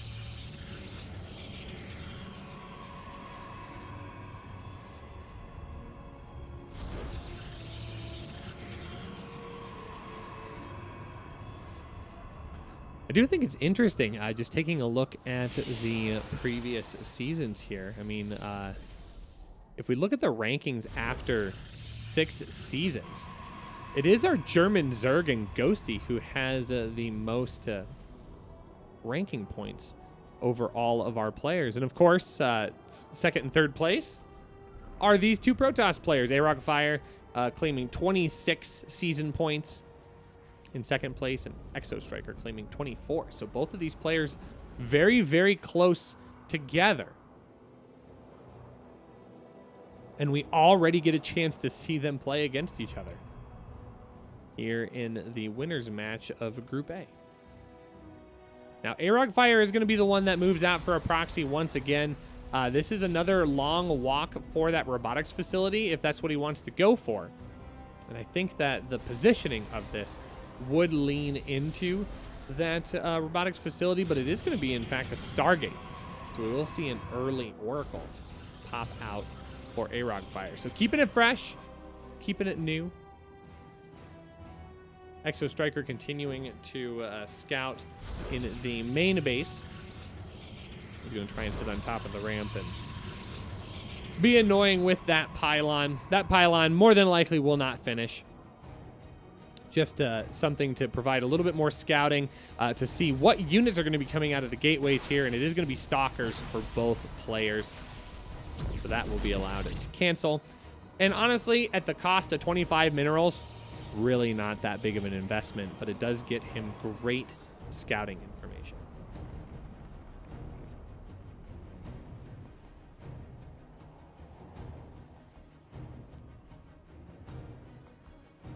What's up, Falmir? Where did Alpha X find this talented caster? What?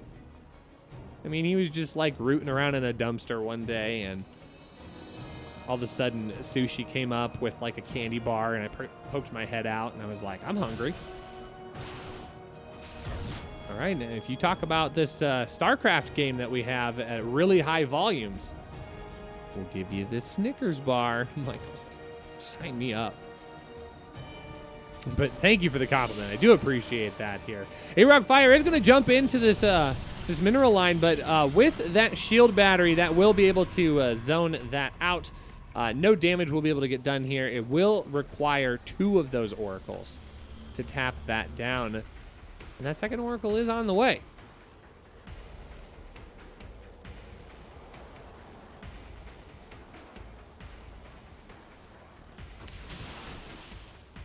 But the Stalkers are going to be a little bit too strong here in the zoning. Although they do get pulled all the way out. Only 2 Stalkers left behind, but that should be enough. Yeah, that's going to get pushed off. Now we do see a very quick robotics bay going down for Exo Striker. So what does Exo Striker have in mind here? It is going to be early disruptors. More than likely, we will probably see the Warp Prism speed upgrade go down as well, giving the positioning of that Warp Prism a lot more value, makes those disruptor drops incredibly strong.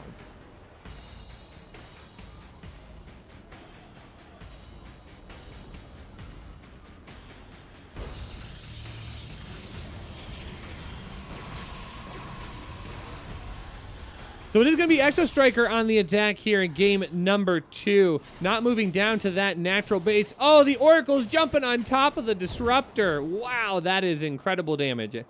That Disruptor was going to be a big chunk of the push here for Exo Striker, but that immediately getting tossed down It is going to be a Nexus on the way almost immediately.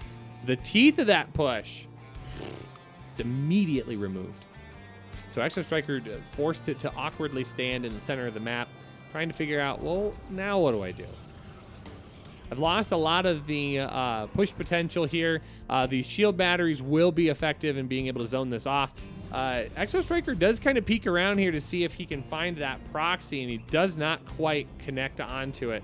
So more Phoenix will be able to come out and deal with those, the Warp Prism pressure. Oh, one of those oracles does get picked off. That's pretty good damage. But here comes that push that Exo Striker was hoping to maybe close out game number 2 with, and immediately A-Rock Fire able to jump on top of it, and that's just too much. So A-Rock Fire is going to close this out. GG is called, and we are going to have a 2-0 victory.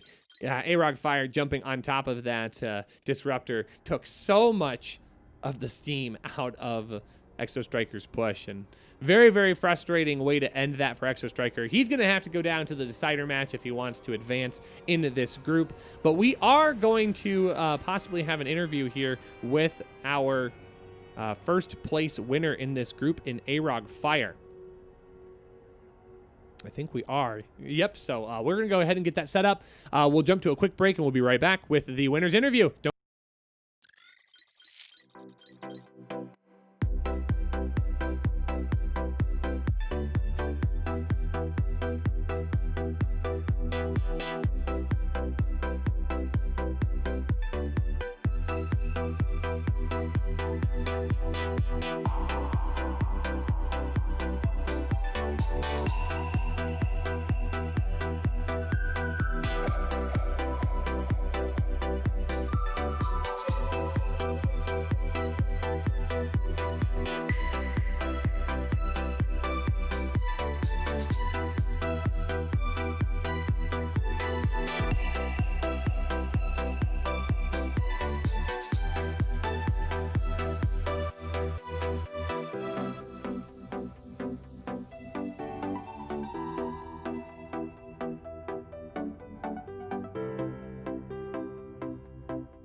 All right, folks, we are back here. I'm here with Miguel and A-Rock Fire. We're going to go ahead and get this interview started. Miguel, go ahead and take it away. Yes, and hello, Ro8, hello everyone's chat, and hello, Rockfire. So let's start again. So I was saying it's always tense, always close between you and Exo Striker. You won this time. How do you feel right now? Pretty nice, because it is the first time that I win him 2 times in a row. Mm-hmm. And yeah. So yeah, I'm pretty happy. So I want to start immediately with question about the game, right? Because they were a patch here, and Blizzard said this patch would help to solve the issues in PvP, especially with a really strong proxy robot, right? Because they say the overcharge could help, and it looked like it didn't work for the Striker. Yeah. So how do you feel right now? I think even with the new Shiba tree, you can't all proxy robot with a certain base. But I'm not for the moment totally sure, but that's what I think. So, yeah. Okay. So a question about you. Can you present yourself to our viewers? How old are you? Since when do you play StarCraft 2 and anything you want to say? So I have 13 years old right now. Yes. And I have been playing StarCraft 2 for 3-4 years now, seriously. Before I just knew the game at 6 years ago. I knew the game, but I didn't play it a lot. And since 3 years, I play it seriously. Okay. 3-4 years. Yeah. Okay. Well, pretty great. Let's talk a bit about this tournament itself. First of all, who would you like or who would you not like to confront in the semi-finals? So who would you not like to see in the seed number 2? I would not like to see in the seed 2 So there are Ghosty, Yeah, Optimistic, Ghosty, Nightcrab, and Ghosty. Wannabe Piano. Yeah, Ghosty. I don't wanna play him. Yeah, how do you feel about Optimistic? Because he improved a lot, right? Yeah, I saw him at 5k5, but and I think I'm supposed to win against him, but I'm not totally sure because the last time he put me a map, so Okay. yeah. And last question about your group this time. Who would you bet would be the seed 2 today? Yeah, who I see being the seed 2? Yeah, winning the decider match. I will say Exo Striker, but who knows? Okay. Who knows? Do you have any question you on your chat, Richie? I don't think we do. We actually just got a incredibly big host from Liquid TLO, so thank you so much, everybody. We're talking with our winner of the winners match, Arog Fire here. I guess I will make sure that I ask one question of you, Arog Fire. I know that you are the returning champion from our previous season here, so I guess if you do you think that you'll be able to repeat and win season 7 as well? Yeah, I think I can, but it won't be easy. I think that's a great way to look at that. So do you have anything that you want to say here for your fans before we move on to our next match? In French or in English? If you want to do either or. I can do in English. Sure. Sure. Okay. So thanks a lot to support me and thanks. Okay, great. Well, we will see you next Sunday for the playoff. Can't wait to see this. Congrats for your qualification, Rockfire, and Okay, see you thanks. next Sunday. Congrats, mate. Thanks. Congratulations. Yeah. Alrighty. So that was our winner of the winners match here in Arog Fire. We are so glad to be able to chat with him. He will be advancing on to our playoffs. And I do want to take an opportunity, Liquid TLO, thank you so much for the big host here. Welcome everybody from TLO stream. You guys are watching Group A of the Season 7 of the Alpha X Junior Championships. These are all players that are 15 years of age or younger, and they are competing in a tournament that will help prepare them for upcoming EPL, ESL Cups, and all sorts of great opportunities here. And this is just a bit of a unique opportunity to catch some of these up-and-coming players in the scene. So we are going to be moving on to our next match. It is going to be the losers match between Spy and Baby Marine. So don't go anywhere. We'll be right back as we get that match set up right here on twitch.tv/AlphaXSC2. My name is Rushy. Thanks so much for hanging with me. We'll be right back.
Alrighty, folks, welcome back here. We are getting ready for our losers match between the Spy and Baby Marine. I wanted to take an opportunity to talk to you about the format of this tournament, just in case this is your first time joining us for a Junior Championships. This is a GSL-style tournament. We have 2 groups, 8 players that will be competing in groups of 4 here. Group A happening today. Group B will be happening tomorrow. Right here on twitch.tv/AlphaXSC2.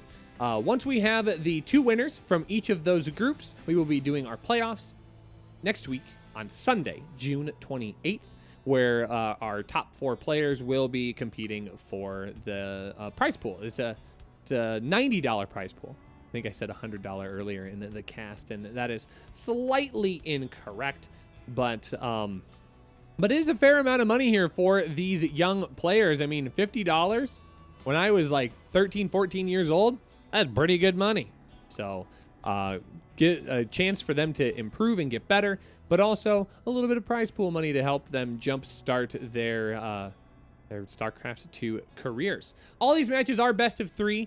For some reason, if we have a decider match that comes out and it is a rematch, so in this case, it would be Exo Striker versus Baby Marine. So if Baby Marine were able to come out of this with a victory, that would mean that Exo Striker would have a 1-game advantage on Baby Marine in the decider match, and then it would be a best of 5 with Exo Striker having a 1-game advantage. So slightly modified version of that system, but otherwise it is a full GSL format. So of course today we have A-Rog Fire getting out in first place. We do have our losers match happening here, Baby Marine versus Spy. We'll figure out who moves on from this match, but tomorrow's group will be featuring Ghosty, our Zerg player, Optimistic, a Protoss player, Sly Crab, a Protoss player, and Wannabe Beyond, a Terran player. So more great games being set up for you tomorrow as well. So if you're really enjoying today's matches, feel free to join us for tomorrow's group as well. But we are going to jump into game number 1 of our losers match. Spawning in the top right-hand corner of Eternal Empire, our blue Terran player. Playing for Alpha X. Give it up for Baby Marine. And spawning in the bottom left, our red Zerg playing for Team Exxon. Give it up for Spy.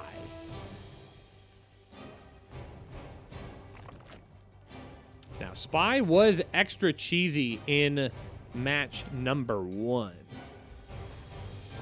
But looks like he might play a little bit more macro-oriented here in this ZVT. Might not want to be as aggressive against a Terran player, which, you know what? All things considered, not a bad choice.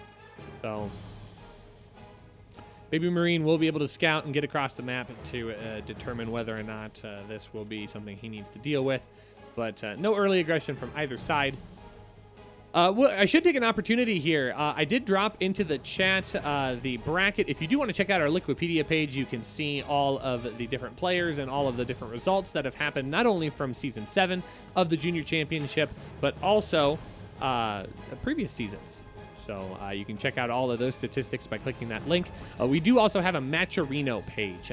Code AXJC7 allows you to add 50 cents to the prize pool for free. So we do have 176 viewers watching the English cast, which is awesome. Thank you for hanging around with us. Do consider using that code. So please do click that link. It is so simple to use Matcherino. If you've never used it before, it's just a few clicks and a couple of taps, and you've got yourself a contribution, and you are basically an esports hero. You can go to your Twitter page, type that into your description, and everyone will bow at your feet and worship you as the god of esports that you are. God or goddess. No discrimination on that point. So please do, as this game does get wound up into place, please do consider clicking that link and helping support Alpha X and the Junior Championships. Of course, if you really enjoy this type of content and you want to support it further, we do have a Patreon that you can visit as well for the Junior Championships specifically. So do consider giving that a look here as we do get into this game number 1. Baby Marine going to continue to scout in with that Reaper. It is just going to be a standard 1-1-1 behind this initial aggression. Spy able to get out to his third base here on Eternal Empire. And we'll just be able to drone himself into an economic endpoint. So we are going to have 2 Hellions pop out onto the map, and that will get across and set up for at least a little bit of aggression.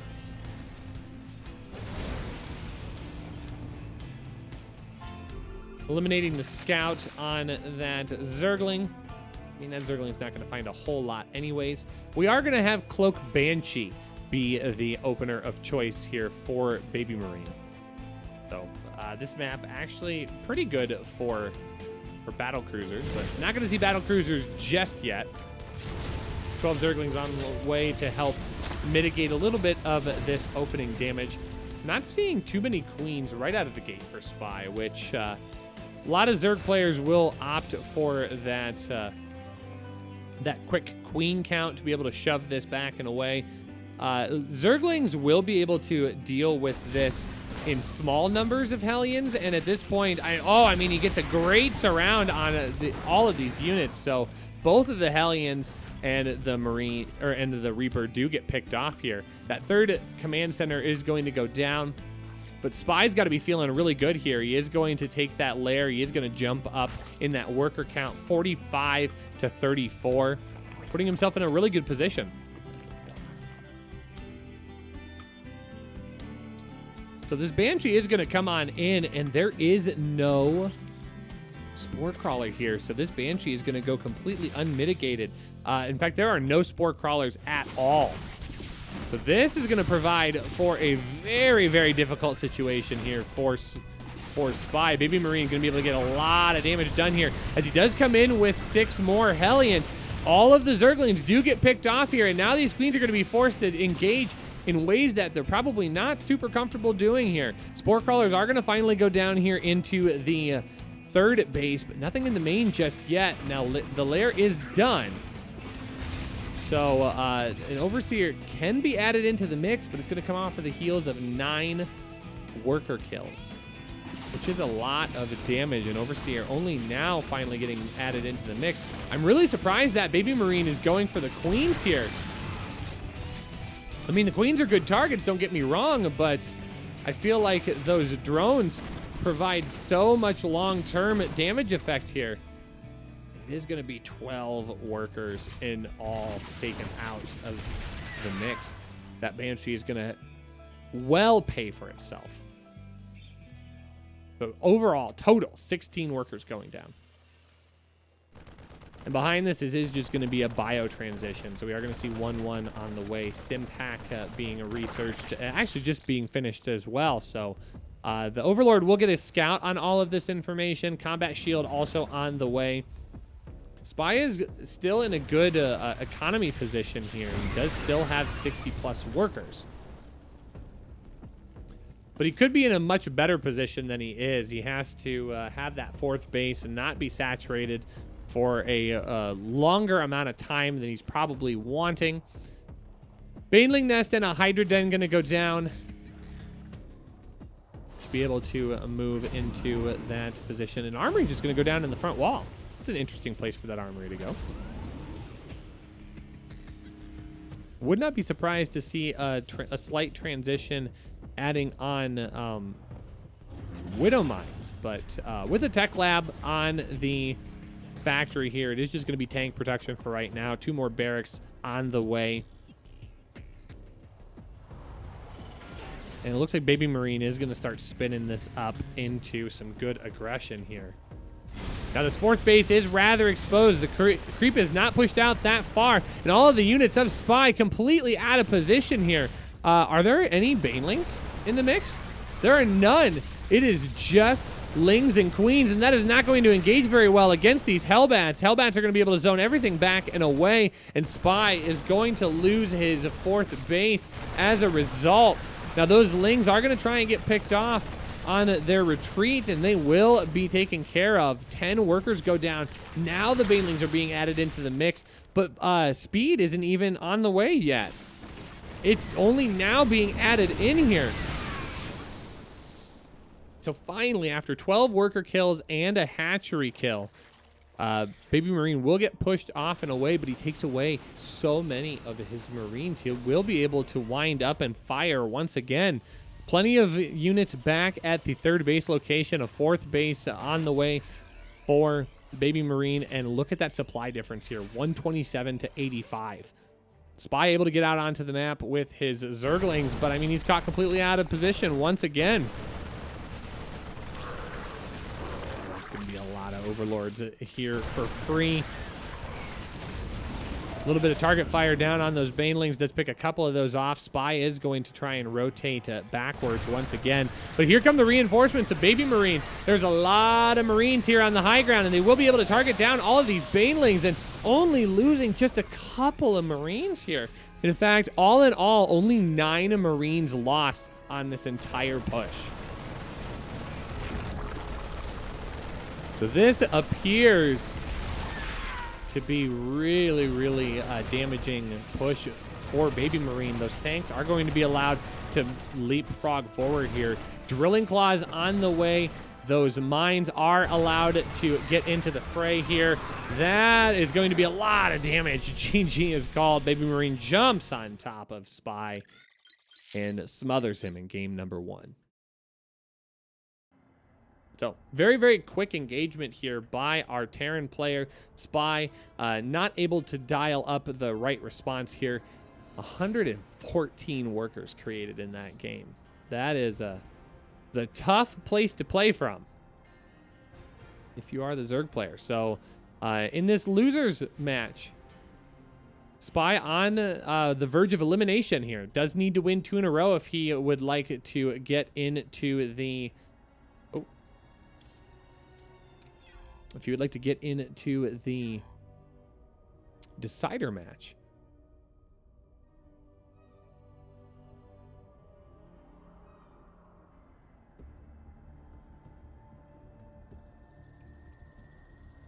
And now we are going to get in here as we pull up for map number 2.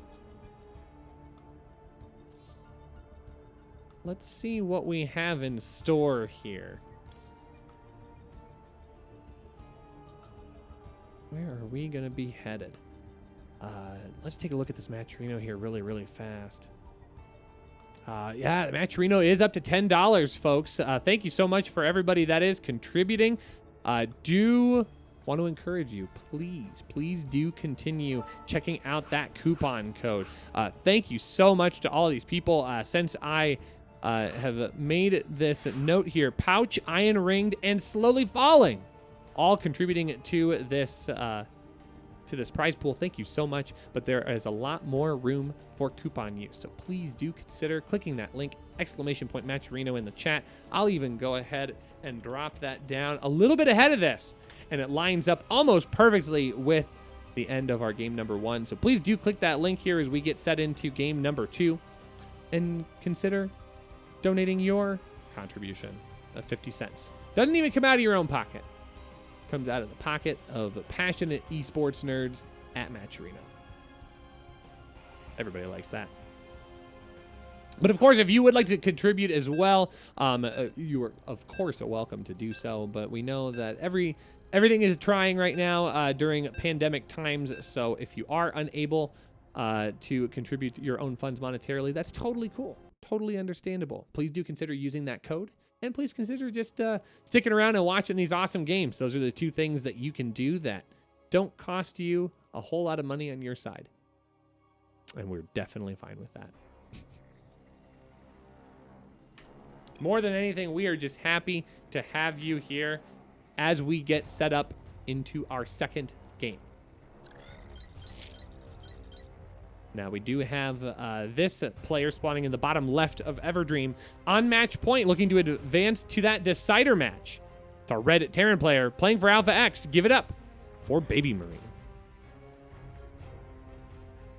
And spawning in the top right, our blue Zerg player playing for Team Exxon needs 2 wins if he would like to advance. Give it up for Spy.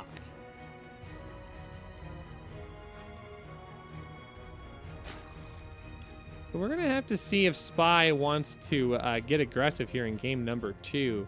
Doesn't look like it. Does look like he is going to go for a hatchery on the low ground first.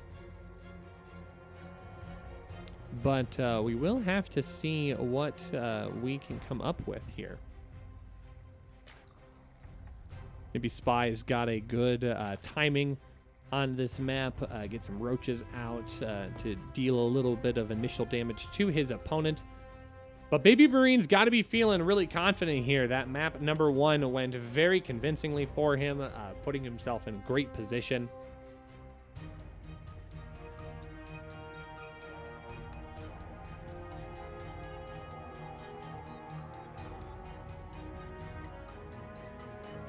But it is going to be a normal Rax expand for him.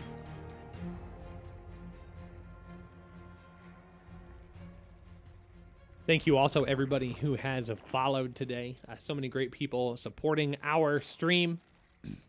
2,552 passionate StarCraft 2 nerds supporting Alpha X SC2 on Twitch. So thank you so much for that. If you do enjoy this content, please do consider hitting that follow button. We try to provide all sorts of great content for you to be able to watch and consume, and to provide extra opportunities for all of the StarCraft 2 players in the scene. Alpha X working hard to bring you quality content. So thank you so much for joining us.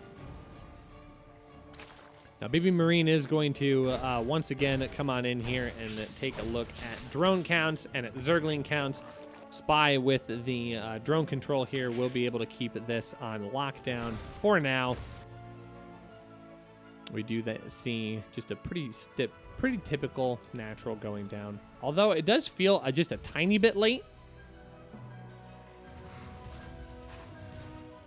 This does look like a 2-on-1 opener.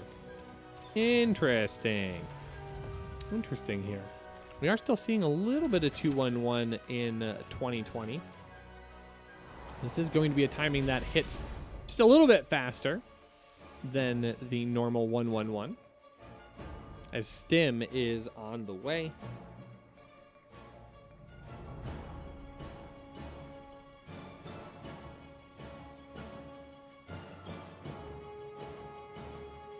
Sorry, this is just a bop.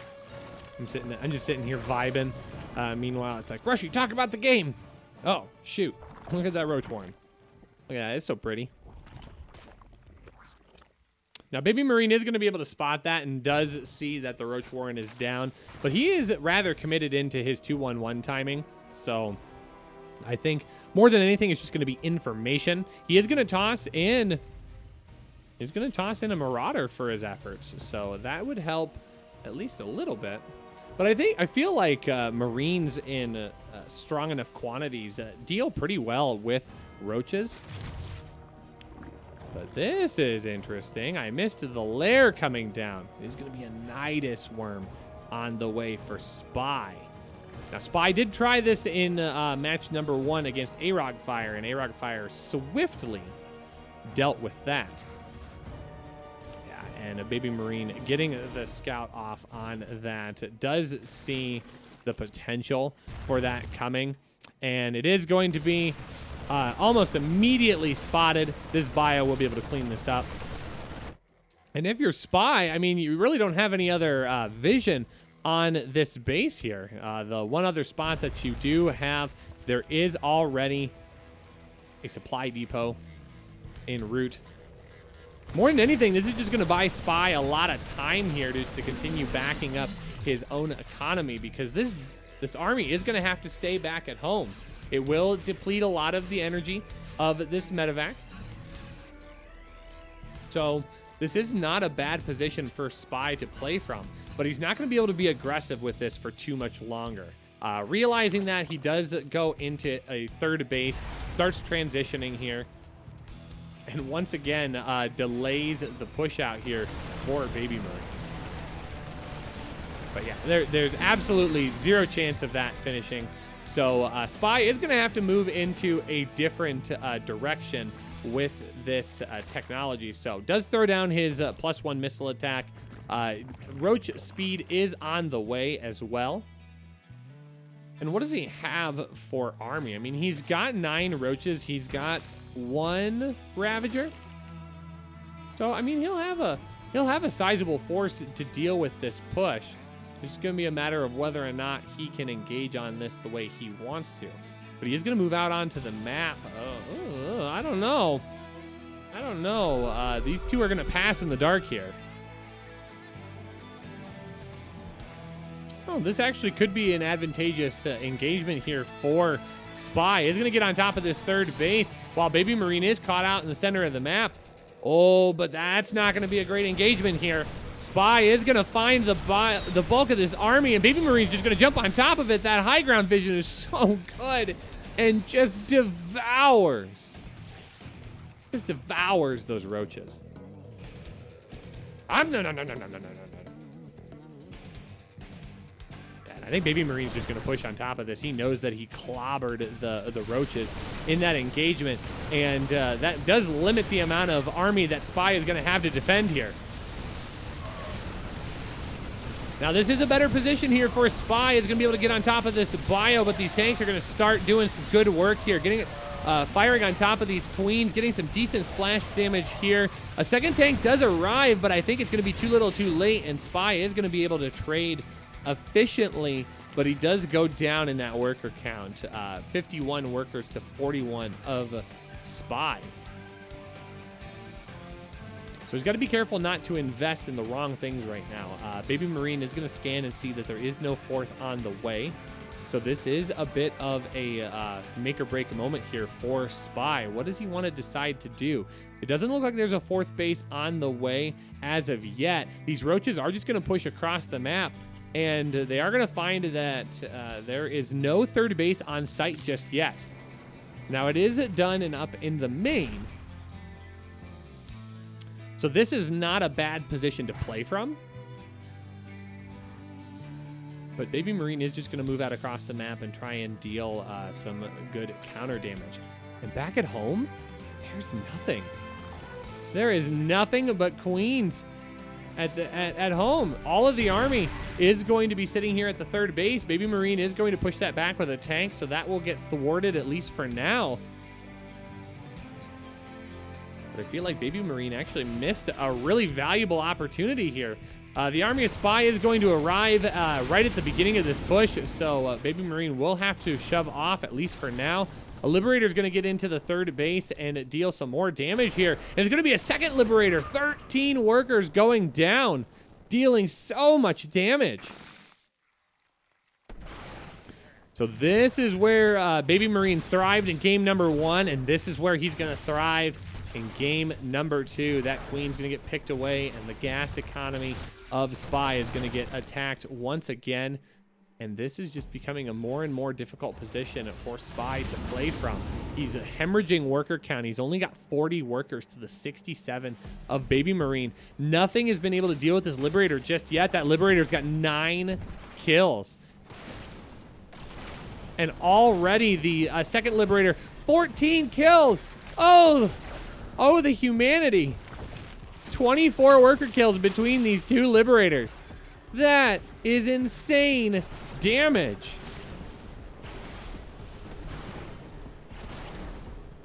Oh, I mean, that's crazy damage here. I mean, that's basically game right there. Anytime you lose 30 workers to 2 units and those 2 units are still out on the field? Yeah, where did that second Liberator go? Did it finally get picked off? It might have. Okay, I think it did. Yeah, 2 Liberators killed. 30 workers total. That's insane. Yeah, and Baby Marine's just going to be able to move across the map here. He's got 4 tanks. He's got scans to clear off the creep. There's not enough Roach here to be able to deal with this. And those tanks are going to start sieging forward here. Great Stims are going to zone out all of those Queens. And this is just going to be too much Terran. GG is called, and Baby Marine winning 2-0 in the losers match. And we'll move on to face Exo Striker in the decider match. So we will have a rematch here. Exo Striker will have a 1-0 advantage in this best of 5 in the decider. But we will get to talk a little bit more about that in just a little bit. So we will go to a break here in just a moment. Big shout out to all of our sponsors helping make this Alpha X Junior Championships possible here. Also, big shout out to all of the people that are clicking that link and contributing to the Matcherino. Daemonum Camo. I think I'm saying that right. Thank you so much for adding to that prize pool. Again, so easy, folks. Exclamation point Matcherino in the chat. That code shows up, AXJC7. You contribute 50 cents of prize pool money for absolutely free. So we encourage you to check that out. Thank you so much for taking the time to make that happen. We're going to jump to a short break, and when we return, it will be the decider match between our Protoss and Terran player. Don't go anywhere. You're watching the Alpha X Junior Championship Season 7 Group A. My name is Rushy. We'll be right back right after this.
Alrighty, welcome back, folks. We are here and ready to go for the decider match here for Group A of the Season 7 of the Alpha X Junior Championships. It's going to be Exo Striker versus Baby Marine. We're going to be jumping into Everdream for map number 1. Now, this is a best of 5. These two are rematching against each other after their encounter in match number 2. So, per our rules, this is going to be a best of 5. Exo Striker maintains a 1-0 advantage over his opponent. So Exo Striker only needs to win 2 games if he wants to advance on as the second place winner in Group A. If Baby Marine intends to advance forward, he will need to win 3 games in a row. Just gonna keep you abreast of all of the information here as we get into this final decider match series. We are going to be launching right in to our first map. So here we go. Jumping in to Everdream, spawning in the top right-hand corner, our blue Terran player. Having to play back-to-back series here and looking to use a little bit of momentum to keep him moving forward. Playing for Alpha X. Give it up for Baby Marine. And spawning in the bottom left, our yellow Protoss player up 1-0 advantage in this best of 5 series, also of Alpha X. Give it up for Exo Striker.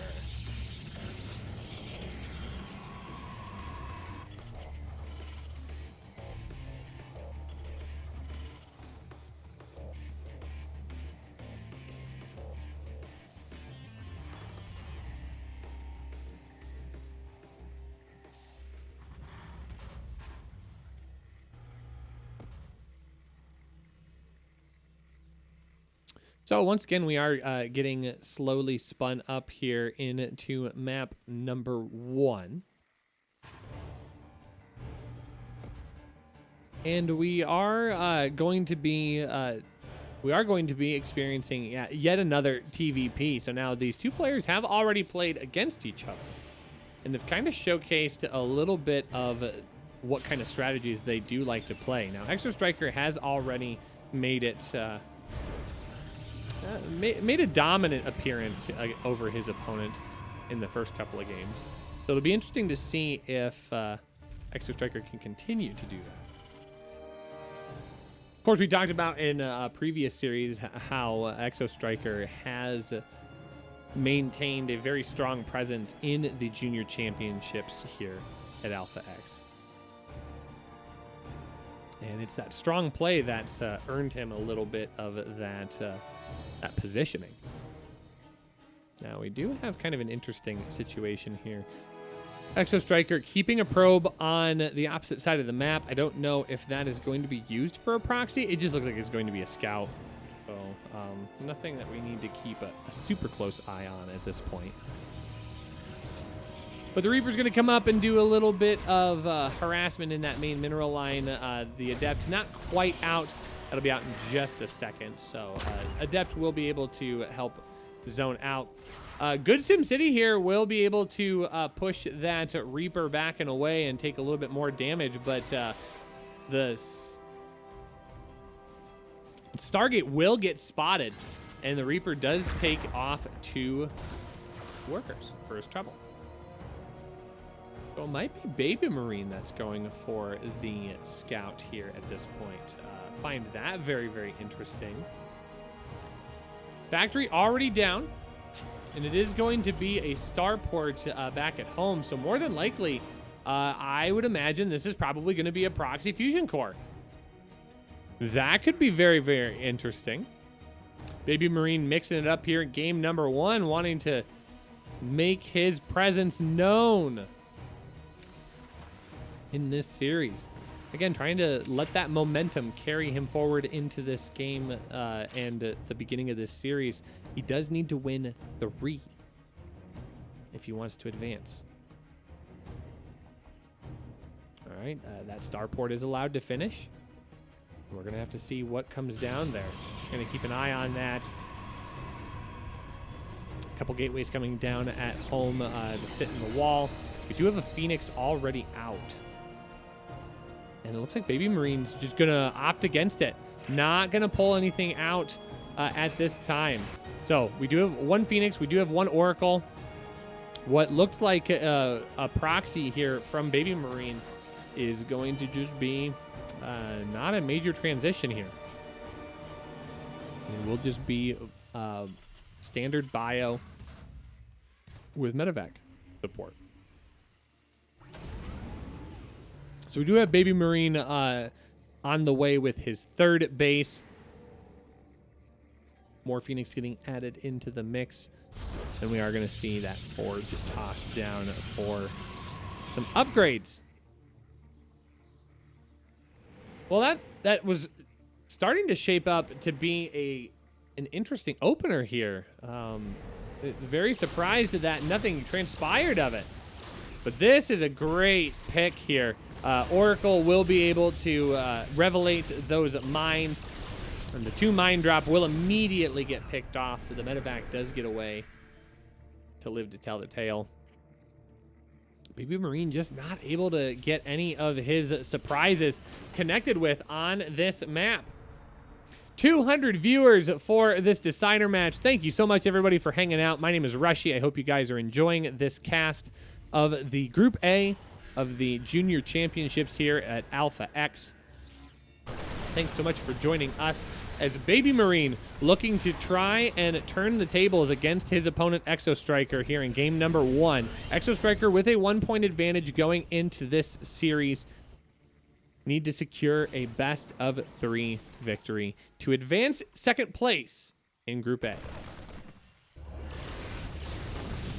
Now we are going to have the Phoenix slip into the backside of the natural mineral line. No turrets to speak of just yet. The Vikings and Marine are a little bit out of position, so 5 workers will go down for Exo Striker's trouble. Meanwhile, he has a third base incoming on his side of the map. And this will be a good positioning here.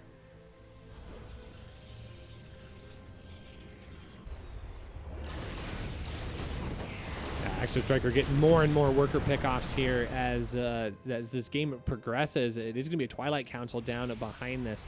Now, this is where Exo Striker thrived in match number 2. These two replaying against each other in this series. Extended Thermal Lance gets out onto the mix. Interesting scenario here. Picking up the Reaper right after it activates the stasis trap and avoids getting trapped altogether. Very, very interesting stuff here. A couple more barracks going down, trying to add to the production of Baby Marine. Baby Marine getting a scout off, does see that the Colossus is on the way. And a good Revelation is going to coat the majority of this army. Of course, Revelation added as a change in the most recent balance patch, having a greater cooldown time, but not costing as much energy. So it does offer a little bit more versatility for those oracles to be able to not only spot armies, but to stay aggressive and get on top of opponents if they should decide to push on the backside of scouting. So now we do see 1-1 finishing up here for Baby Marine. Combat, Shield, and Stim Pack also being allowed to finish. Another Revelation going to stay down on top of the army. Exo Striker wants to keep a good view on it. He doesn't have an army advantage right now. It is this worker advantage of 22 probes that is the difference maker here for Exo Striker. So once this 4th base is allowed to kick in, that is when we're going to start seeing the production of Exo Striker spike. So as long as he can keep an eye on this army, not allowing it to get away from him, sneak across the map unscouted. He does have some good observer positions here. A nice patrol on this Phoenix. And basically just keeping a position here on the top side of the ramp. There's going to be one more Revelation that will spot this army moving out. So now we will see Exo Striker start to position and get ready. He's got 3 Colossi. Extended Thermal Lance is completed. We will see not only Templar Archives, but also a Dark Shrine incoming. Here comes the engagement. Some Disruptors going to get on top of these valuable tanks of a Baby Marine, and Exo Striker just categorically shuts down this push.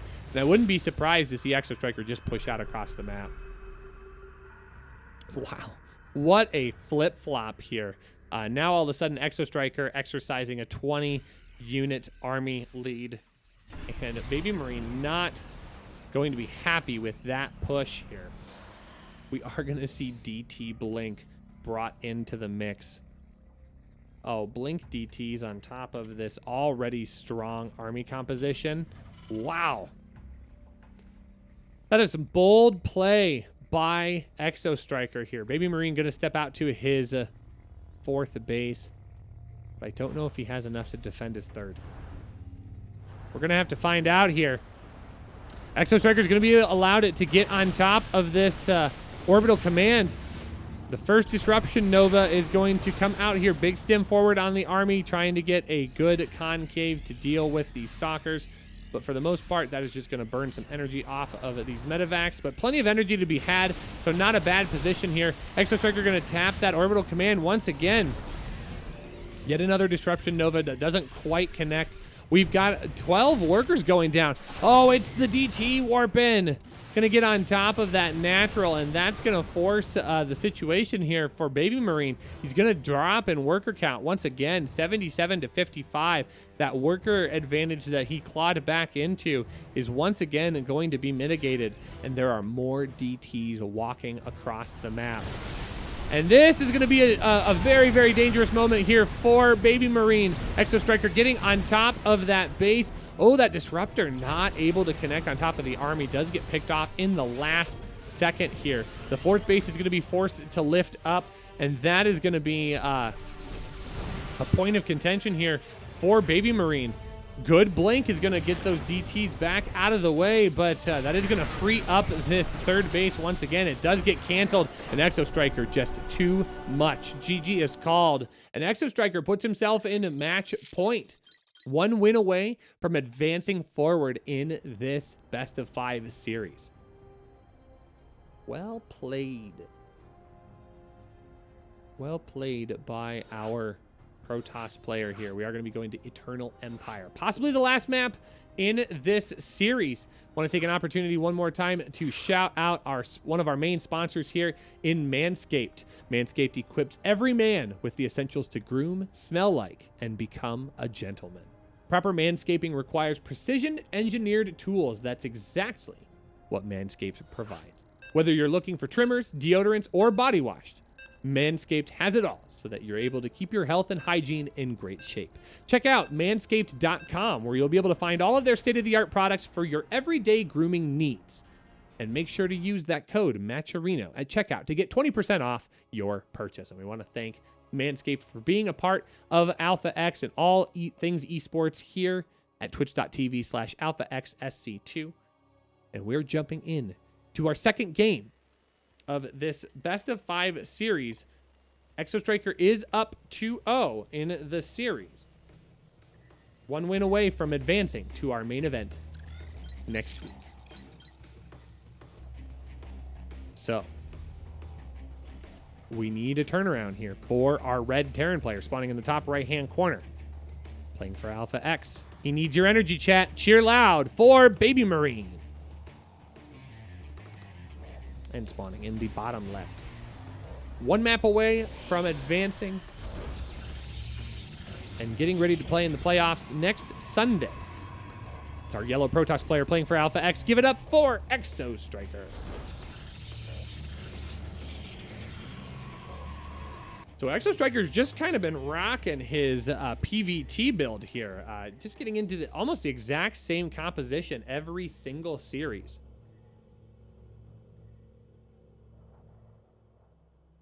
Making it look easy. Baby Marine not playing poorly.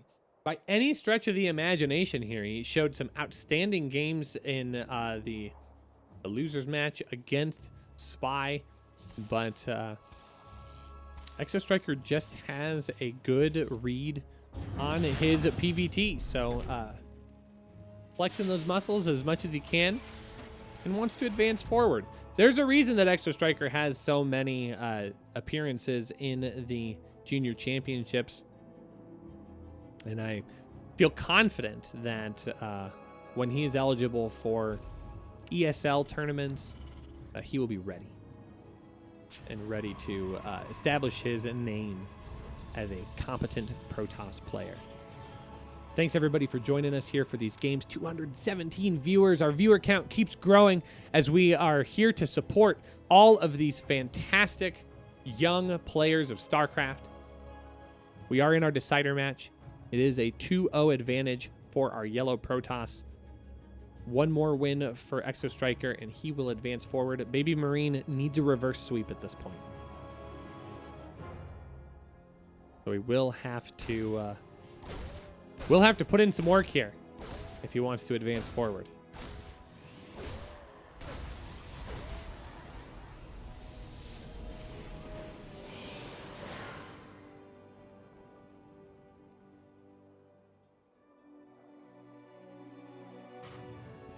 Okay, so Baby Marine is going to get out to his normal second base and just once again wind ourselves up to a pretty standard opener. But this is where Baby Marine is going to deviate just a little bit here. He is going to bury a barracks all the way in the back of his main.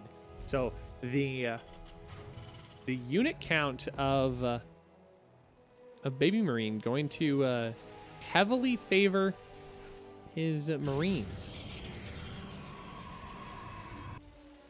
Now I'm curious to see if a attachment's going to go down on him, or if it's just going to be additional Marine count. And it is going to be a tech lab. I'm more than likely going to see Stim go down on that back barracks. We're going to see the Oracle get across the map as well. And more than likely, that Oracle going to try and dive into the back of the base to deal some economic damage. Will more than likely pounce upon that hidden information.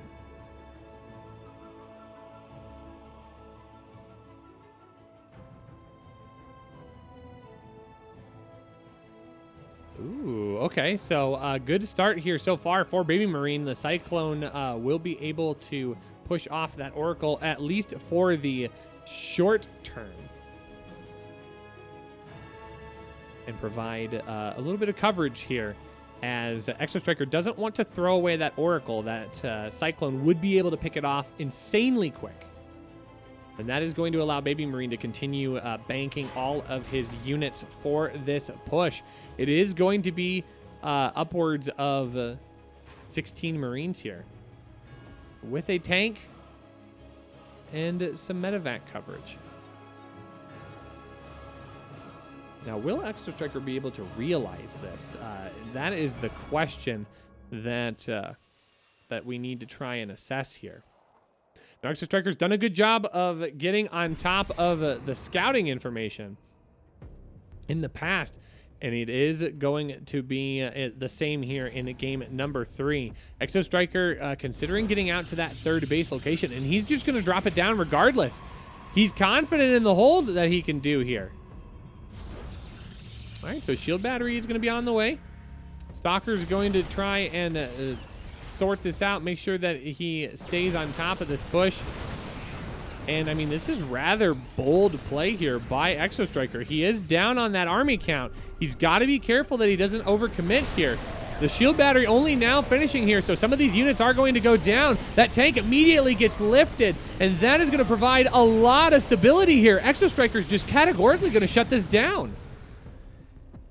I mean, what a hold. Exo Striker was so confident and just jumped right on top of that push by Baby Marine. Wow. I was not a believer. I will be perfectly honest here. So not seeing that push until a little bit later on, and making it look easy in game number 2. So Exo Striker is just going to get back out onto the map again. Revelates once again to check and see that that army is in fact piling up once again. Baby Marine does have a third base on the way. It is upgrading into a command center, or excuse me, an orbital command. So that will be flying on site. Stasis Ward once again gonna try and hold that off. But this is going to allow Exo Striker just to get into that army composition that he has shown time and time again works out for him. He's getting those Colossi out. Extended Thermal Lance on the way as well. And Exo Striker going to continue to keep pressure on to his Terran opponent. I do think that is an interesting way to block this base. Now, that could potentially be a bit of a tricky situation here. Oh, he's going to do the same thing here. Drops, activates, does not get caught. So, orbital command will be allowed to land, albeit a little bit later. But Exo Striker is just going to be winding up for his push here. Getting a great tag. I mean, I don't think this army has gone unscouted. Maybe since its inception. It is finally going to disappear, but once again, great scouting information here. This ramp is covered. This space is covered. This area is covered. I mean, I don't think that Baby Marine could get by without being scouted, even if he wanted to. So once again, Exo Striker's going to come out here and try and engage Baby Marine before maybe he's ready to. Only one Colossi, so needs to be careful there. Doesn't have all of the anti-ground that he might hope for. There, the second Colossi is able to meet with the army.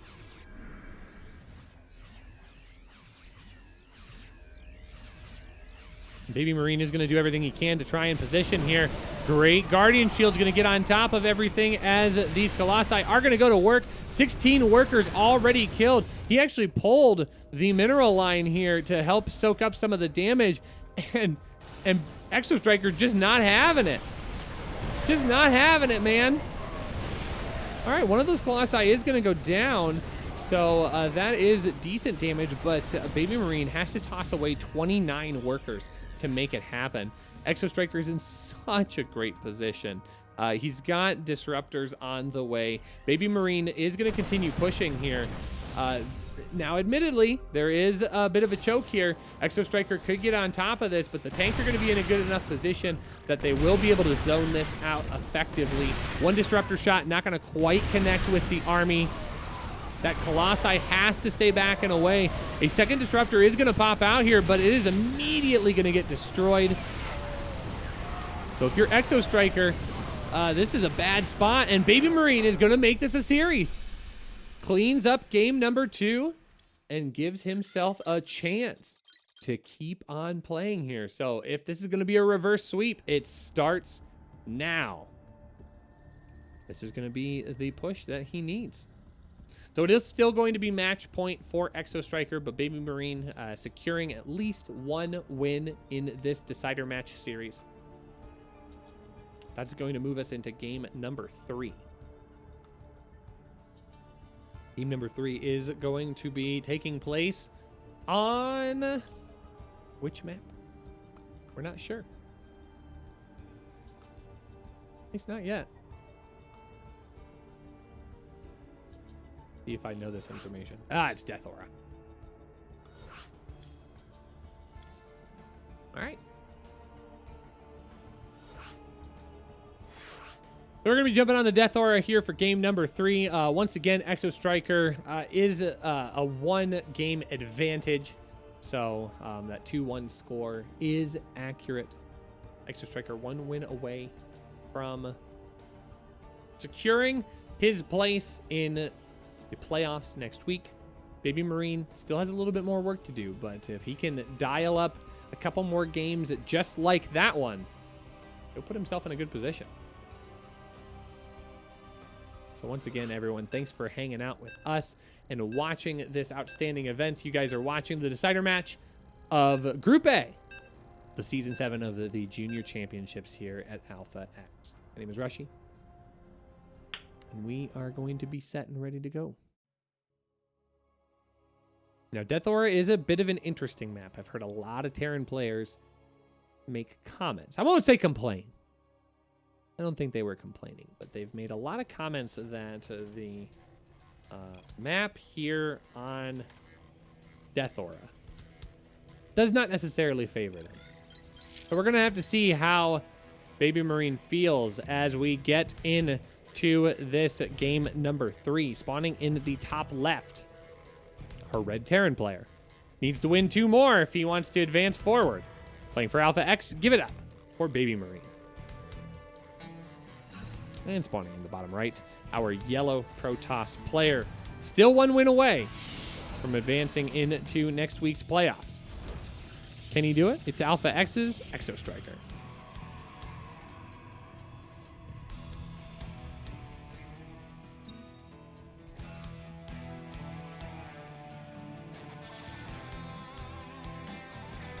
So it did look like that the timing that Baby Marine had at least was effective on the backside of the match here. I'm quite surprised because that first push was just so categorically shut down that I was very, very surprised that it didn't put him super far behind. But Baby Marine able to make good choices, set himself up for a victorious game number 2. And now we're going to have to see what he can dial up here in game number 3.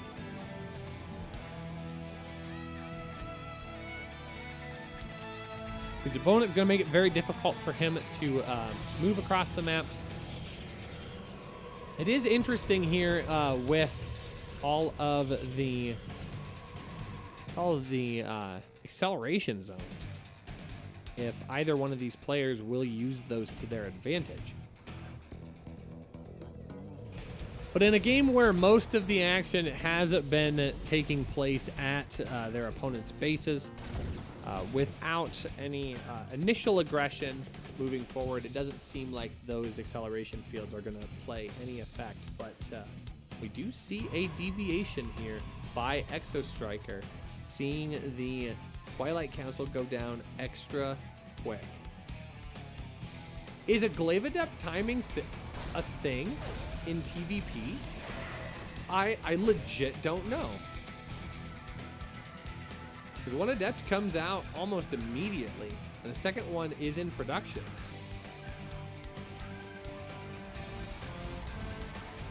But I mean, this is the same kind of timing that you would see a Protoss go into against a Zerg player. There goes the robotics facility.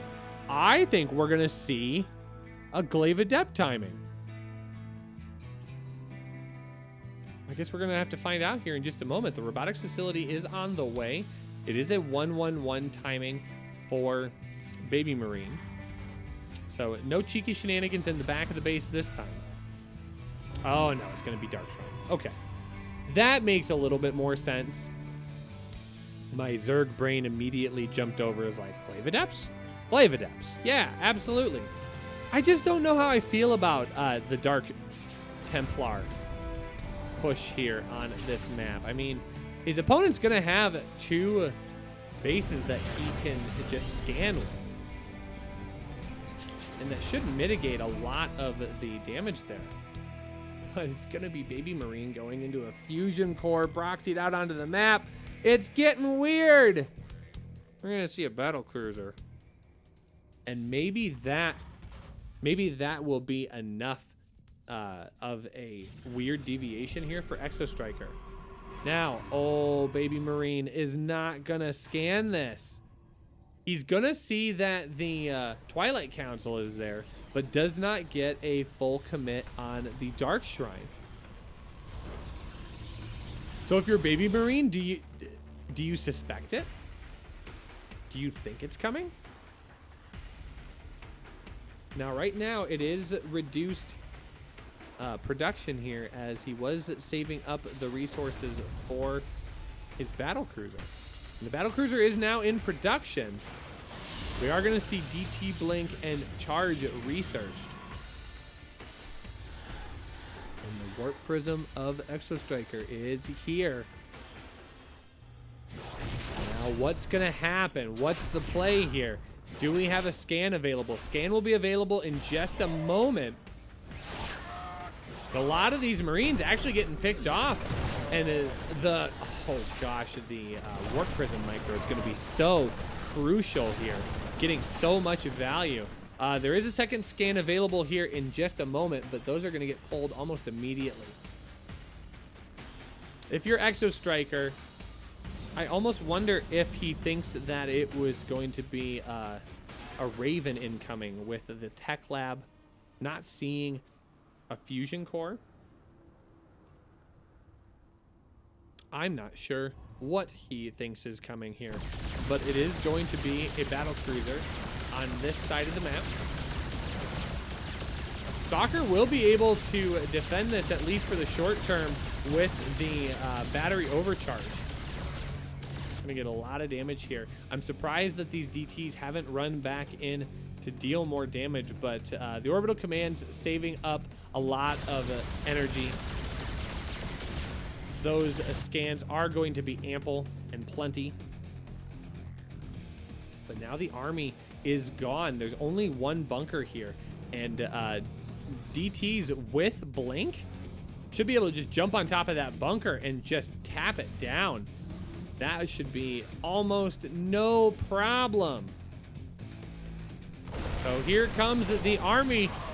It is going to get on top of that tank almost immediately. No scan going down just yet. That bunker is going to fall almost instantaneously, and the DTs are just going to be able to get in here. They jump in on top of that mineral line, and there is no mining happening here. So Baby Marine has a timing here. He has got to execute. Scans being burnt back at home. No scans available across the map, so one DT potentially shuts down most of this, and there it is. There are going to be mules trying to repair this battle cruiser. The shield battery getting a lot of value for this Stalker, but 44 workers falls behind this. I don't think there's a single way that Baby Marine can recover. Not one. 94-17. This is game. Baby Marine making the most of it, trying to get really interesting. A second battle cruiser is out on the map, but it comes as the first one falls. That battle cruiser will come back and try and draw more attention, but I mean, this is completely ravaged economy by Exostriker. Exostriker's done what he needs to do. These shield batteries will be able to continue protecting all of these probes. The Stalkers are going to make it back home, and that is going to be the end of it for this battle cruiser and for this Terran player. GG is called, and Exostriker securing his spot in the second place of Group A, and we'll be moving on to the playoffs. GG, well played by both of our players here. We will be having an interview here with Exostriker in just a moment, so we're going to hop into that. We are not going to go to a break this time, so that way we can go right into our interview, and we are set and ready to go. And we will just wait for our player to join us, and Miguel will take us through our interview. Of course, we have a great French stream in Hydras and Colossus, casting over in French, so they will be joining us in just a second here as we get ready for our winner's interview with Exostriker. Two Protoss make it out of Group A, and they will get a chance to play in next week's playoffs for a chance at a $50 first place prize. Oh, excuse me.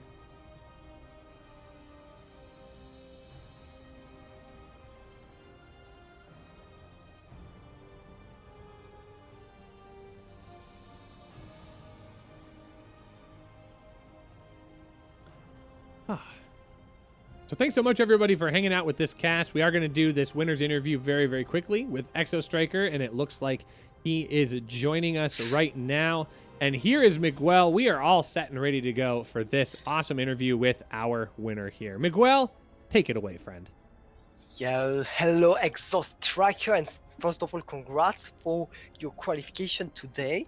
Last season, I think you said at some point that you were not improving at all compared to a Rockfire. You were still 5k6, 5k7. But I want to start with this. You reached more than 5k9 a few days ago, right? So what do you think of your level? And are you happy at the moment of your level? Or what do you think? Hello, thank you. Well, overall, I really don't know. Like, I can be 5.5 today and 5.9 tomorrow. Like, it's not the same every day. But I think yes, I'm growing a little bit, but not as much as I want to, obviously. Yeah, and well, you played really well against Baby Marine. Is that still your best matchup? And how do you feel also in PvP right now? Because it was a bit hard against Arrow-Fire. How do you feel in the different matchup at the moment?